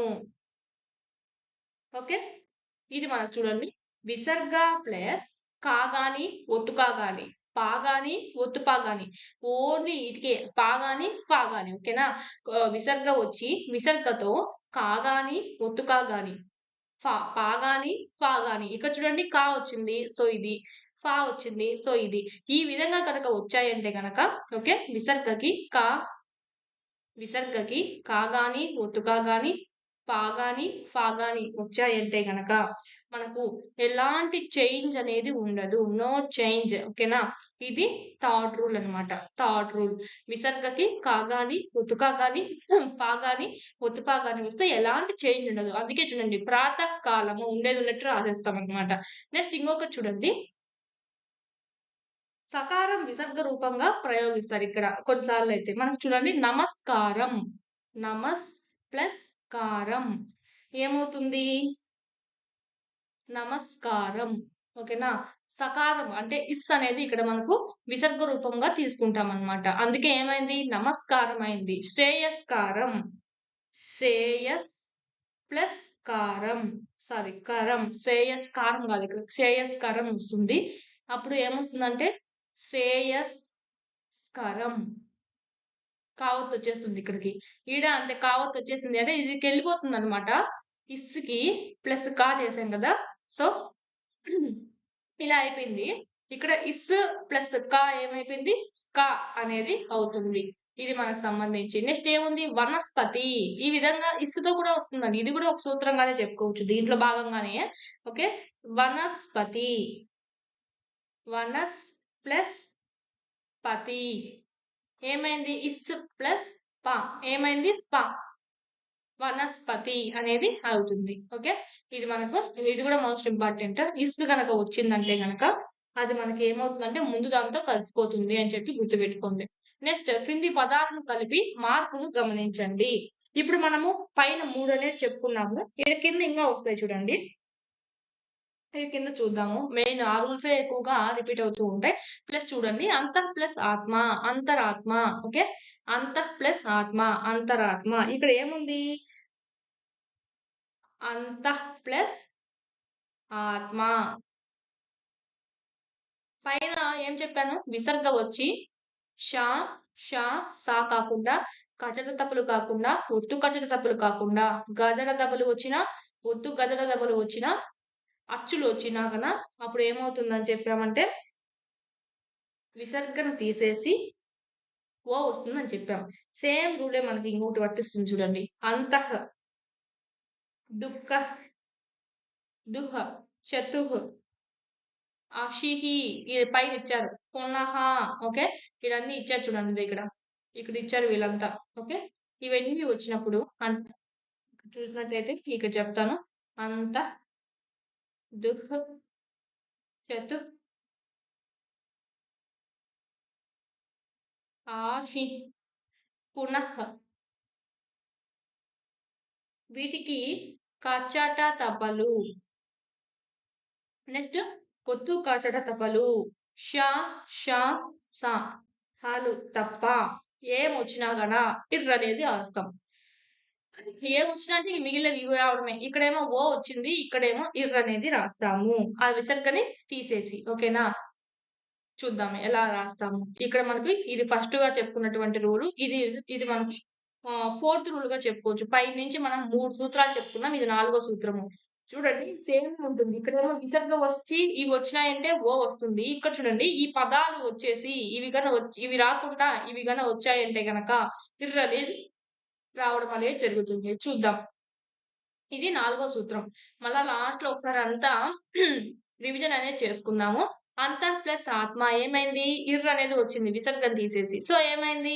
అంతరాత్మ. ఇర్ ప్లస్ ఆ ఏమైంది? ఇర్ ప్లస్ ఆ ఏమైంది? రా అయింది. సో, అందుకే అంతరాత్మ అనేది వచ్చింది. నెక్స్ట్ చూద్దాం. దుః ప్లస్ అభిమానం. ఓకే. దురభిమానం. దురభిమానం. చతుః ప్లస్ దిశలు. చతుర్దిశలు. ఓకే. ఆశీర్వాదము. ఆశీర్వాదము. ఆగమం. పునరాగమం. పునరాగమనం. ఓకే. నెక్స్ట్ అంతః ప్లస్ మదనం. అంతర్మదనం. వీటన్నిటికి ఎర్రు పెట్టుకోవాలి అంతే. ఎర్రు ప్లస్ ది కాబట్టి ఇదే అయింది మనకి ఇలాగా. ఎర్ ప్లస్ ది చతుర్దిశలు దురాభిమానం, చతుర్దిశలు, ఆశీర్వాదము, పునరాగమనము, అంతర్మదనము. ఇది ఒక రూల్ అన్నమాట. నెక్స్ట్ చూద్దాం. బాగా గుర్తుపెట్టుకోండి. చాలా వరకు వచ్చాయి ఇక్కడ చూడండి. నెక్స్ట్ ధనుష్కోటి అండి. ధనుష్కోటి ఫస్ట్ మనం ఎగ్జాంపుల్ రాసి తర్వాత సూత్రం కాడికెళ్తే చాలా ఈజీగా ఉంటుంది. ధను ప్లస్ కోటి, ధనుష్కోటి.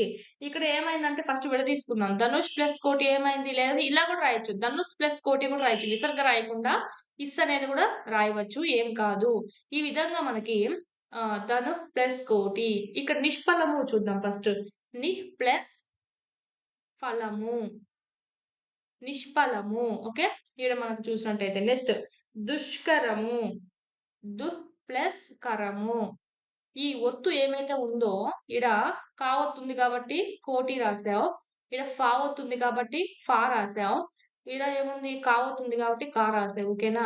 ఇది మనకు విసర్గ వచ్చి ఈ విధంగా మనకి ఇహి కానీ ఇస్సులు గాని అంటే ధనుష్ కోటి రాయొచ్చు కదా. సో అలా విధంగా నిస్ ప్లస్ ఫలము రాయొచ్చు.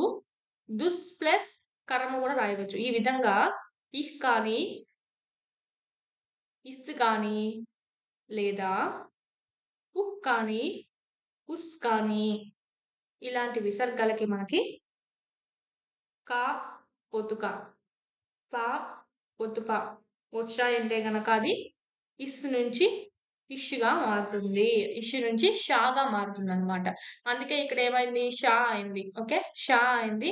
అందుకే ఇక్కడ మనకు ఒత్తుగా మారిపోయింది. ఇక్కడ ఏమైంది? షా అనేది వచ్చింది. ఫలము అయింది. ఇక్కడ ఏమైంది? షా వచ్చింది. ఒత్తుగా మారిపోయింది. సో, ఈ విధంగా మనం పైన ఇంకోటి చెప్పుకున్నాం. కాతో, ఫాతో. సో, అది ఏమిటంటే మనకు ఓన్లీ విసర్గ వచ్చి కా గాని, ఫా గాని వచ్చిందంటే ఎలాంటి చేంజ్ లేదు అని చెప్పుకున్నాము. అంటే అక్కడ మనకు ప్రాతకాలము ఓకేనా?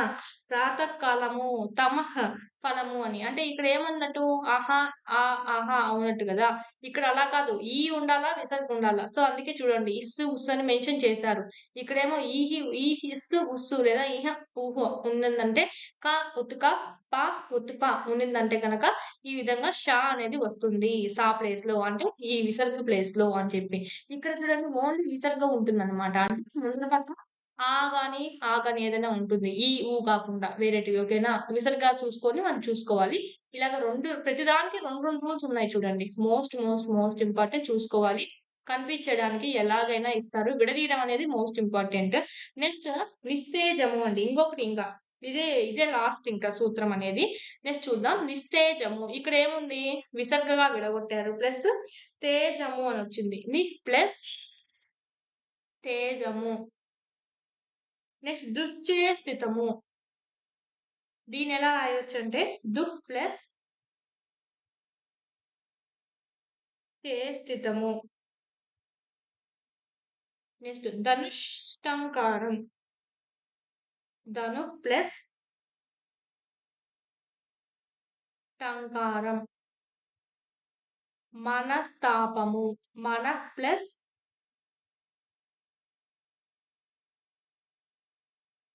తాపము, మనస్తాపము. ఇదంతా చూసినట్టయితే మనకి ఇక్కడ ఏముందంటే సూత్రము విసర్గకి, ఓకే, విసర్గకి విసర్గకి చాగాని చాగాని, ఓకేనా, టాగాని టాగాని, తాగాని తాగాని పరమైనాయంటే విసర్గం తీసేసి చాచా వచ్చినందుకు ఇష్యు పెడతాం, టాటా వచ్చినందుకు ఇష్యు పెడతాం, తాత వచ్చినందుకు ఇస్ పెడతావు. చాచా వచ్చాయంటే ఇష్యూని చేరుస్తావు అనమాట. అంటే ఇక్కడ చాచా ఎక్కడొచ్చింది? ఇక్కడ వచ్చింది దుశ్చేష్టితము. అందుకే ఇక్కడ ఏం చేర్చాము? ఇష్ చేర్చావు. సో ఇష్‌ని చేర్చడం వల్ల ఏమైందంటే ఇలాగయింది మనకు. దుశ్చేష్టితము అంటే చే గదా! సో ఇలా మనకు ఒత్తుగా అయిపోయిందనమాట. చే ఏ ఒత్తు అనేది షాకొచ్చేసింది. ఈ చా ఒత్తు చా అనేది చా ఒత్తుగా మారిపోయింది. ఇది మనకు టాటా టాటా చూసారా? టా గన వచ్చిందంటే గనక ఇష్ అయిపోయింది. టాటా వచ్చిందంటే గనక ఇష్ అనేది అయిపోయింది. అంటే ఇష్ ప్లస్ టా అని. ఓకే. అప్పుడేమైంది? స్టా అనేది దుష్టంకారము అని అయింది. ఓకే. ఎక్కువ విడదీయడాన్ని అడుగుతారు ఇక్కడ. నెక్స్ట్ తా గాని, దా గాని వచ్చినప్పుడు ఇస్ అనేది వస్తుంది. ఈడ తా వచ్చింది కాబట్టి ఇస్ అనేది వచ్చింది. ఈడ తా వచ్చింది కాబట్టి మనస్తాపము. ఈడ కూడా మనకు ఇస్ ప్లస్ తా అనేది వచ్చింది. మనస్తాపము అని. ఓకే. ఈ విధంగా రాస్తామన్నమాట. ఇది విసర్గ ఉండాలి ఈడ ఫస్ట్. ఓకే. విసర్గ ఉండాలి.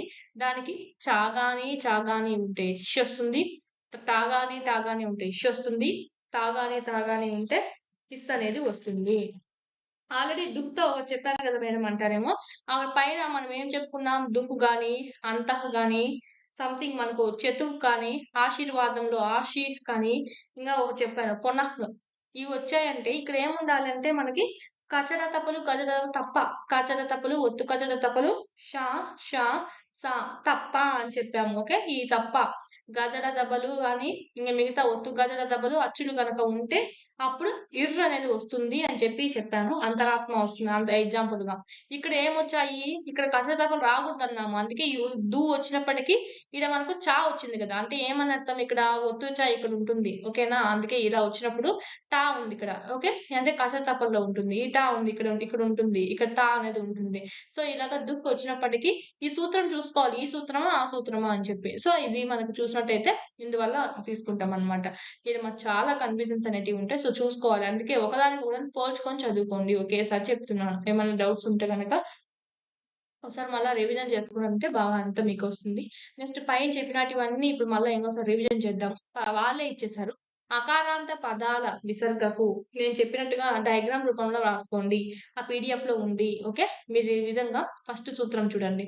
ఫస్ట్ సూత్రం ఏ విధంగా రాస్తామంటే ఫస్ట్ సూత్రం ఆగాని ఇట్లా విసర్గ వచ్చిందంటే గనక కచ్చడ తప్పలు తప్ప, కొచ్చు కాచడ తప్పలు తప్ప, ఓకే. ష, స, స ఇట్లా ఇంటూ వేసుకోండి. అంటే ఇవి రాకూడదు అని చెప్పి. ఓకే. ఇవి రాకుండా గాజాడ దబలు గాని, ఒత్తు గాజాడ దబలు గాని, అచ్చులు గాని వచ్చాయంటే గనక విసర్గ అనేది లోపించి ఓ అనేది వస్తుంది. ఇది మనకు ఫస్ట్ సూత్రం. ఓకే. నెక్స్ట్ సెకండ్ సూత్రం చూసుకుందాం.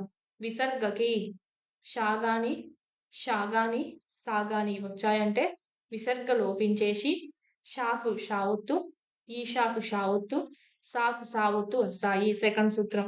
థర్డ్ సూత్రం ఏంటంటే ఇస్ గనక ఉందంటే గనక అంటే ఇస్కారం అనేది విసర్గ రూపంలో ఉంటే గనక ఇస్ అయినా పెట్టొచ్చు, విసర్గ రూపంలో అయినా పెట్టొచ్చు.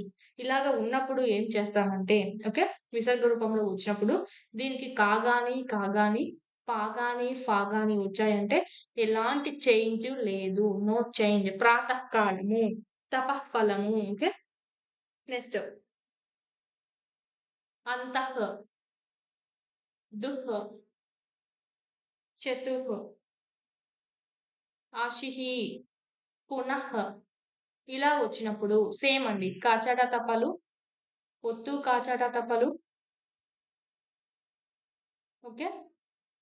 ష, ష, స తప్ప ఇంక మిగతావి వచ్చినా కన్నా గజడ దెబ్బలు రావడము, ఒత్తు గజడ దెబ్బలు రావడము, అచ్చులు రావడము వచ్చిందంటే కనుక ఈ విసర్గ అనేది తీసేసి ఇర్ అనేది ఆగమనంగా వస్తుంది. ఇది ఫోర్త్ సూత్రము. నెక్స్ట్ ఫిఫ్త్ సూత్రం చూద్దాం. ఫిఫ్త్ సూత్రం చూసినట్టయితే ఇహ, ఇహ, ఇహ అని చెప్పాం కదా! ఇహ, ఊహ లేదా ఇస్సు, ఉస్ అయినా పెట్టుకోవచ్చు. దీంట్లో చూడండి మనకు ఇక్కడ ఏమవుతుందంటే, ఇక్కడ వీటిలకి కా గాని, గా గాని, ఫా గాని, ఫా గాని వచ్చిందంటే గనక ఇది ఇస్ ప్లేస్‌లో ఏమొస్తుంది? ష అనేది రావడం జరుగుతుంది. షి కూడా కాదు. అనేది వస్తుంది. ఇక్కడ చూడండి నో చేంజ్. విసర్గ వచ్చి ఇదొచ్చిందంటే. ఇక్కడ కానీ ఆ విసర్గ ముందు ఏముంటాయంటే మనకి ఎలాంటి అచ్చులైనా ఉండొచ్చనమాట. ఆల్‌మోస్ట్ ఇవే వస్తాయి. ఆ గాని, ఆహ్ కానీ అచ్చులు. ఓకే. ఇక్కడేమో ఈ వచ్చిన తర్వాత విసర్గ, ఈ, ఊ వచ్చిన తర్వాత విసర్గ వచ్చిందంటే గనక క, ఖ, ఫ, ప, ఫకు వచ్చిందంటే ష అనేది చూసుకుంటాము. నెక్స్ట్ విసర్గ వచ్చి చ, చ వస్తే ఇష్ వస్తుంది. ట, టా వస్తే ష్ వస్తుంది. త, త వస్తే ఇస్ వస్తుంది. ఇవి మనకు 6 సూత్రాలండి. ఓకే. ఇది మనకు మోస్ట్ ఇంపార్టెంట్. ఈ విధంగా డయాగ్రామ్ రూపంలో వేసుకోండి. అస్సలు మర్చిపోకండి. ఈ 2 చూడండి. ఇది ఒకలా ఉంది కాబట్టి కింద కింద ఏసుకోండి. ఇది, ఇది ఒకలా ఉంది కాబట్టి కింద కింద వేసుకోండి. ఇది చూడండి. ఇది, ఇది గూడా మనకు ఒకలా ఉంది కాబట్టి ఇలాగ మీరు డివైడ్ చేసుకోవాలనమాట. ఈ విధంగా డయాగ్రామ్ రూపంలో ఇట్లా మనకి ఒక ఈక్వేషన్ రూపంలో వేసుకున్నారంటే చాలా ఈజీగా ఉంటుంది. పీడీఎఫ్ ఏదైతే ఉందో పీడీఎఫ్‌లో నేను క్లారిటీగా ఇచ్చున్నాను. చూడండి ఒకసారి. పర్చేజ్ చేసుకొని మీరక్కడ టెస్ట్ సిరీస్ కోర్స్‌లో ఉంది. ఒకసారి చూడండి. మీకు యూజ్ అవుతుంది. నెక్స్ట్ చూద్దాం.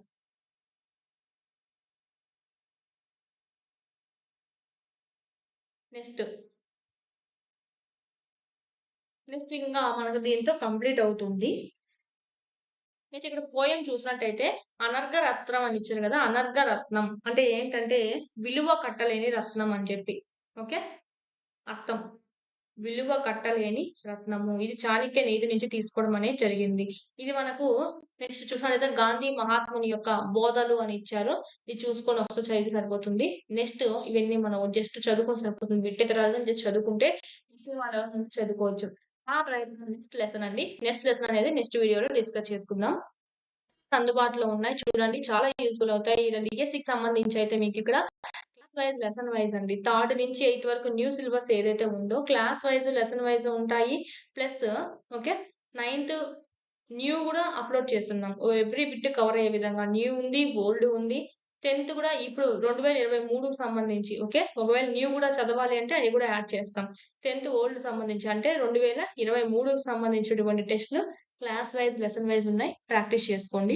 ఏమైనా డౌట్స్ ఉంటే గనక దీని గురించి 499 రూపీస్‌తోనే ఉంటుంది. 8985105456 నంబర్‌కి కాల్ చేయండి.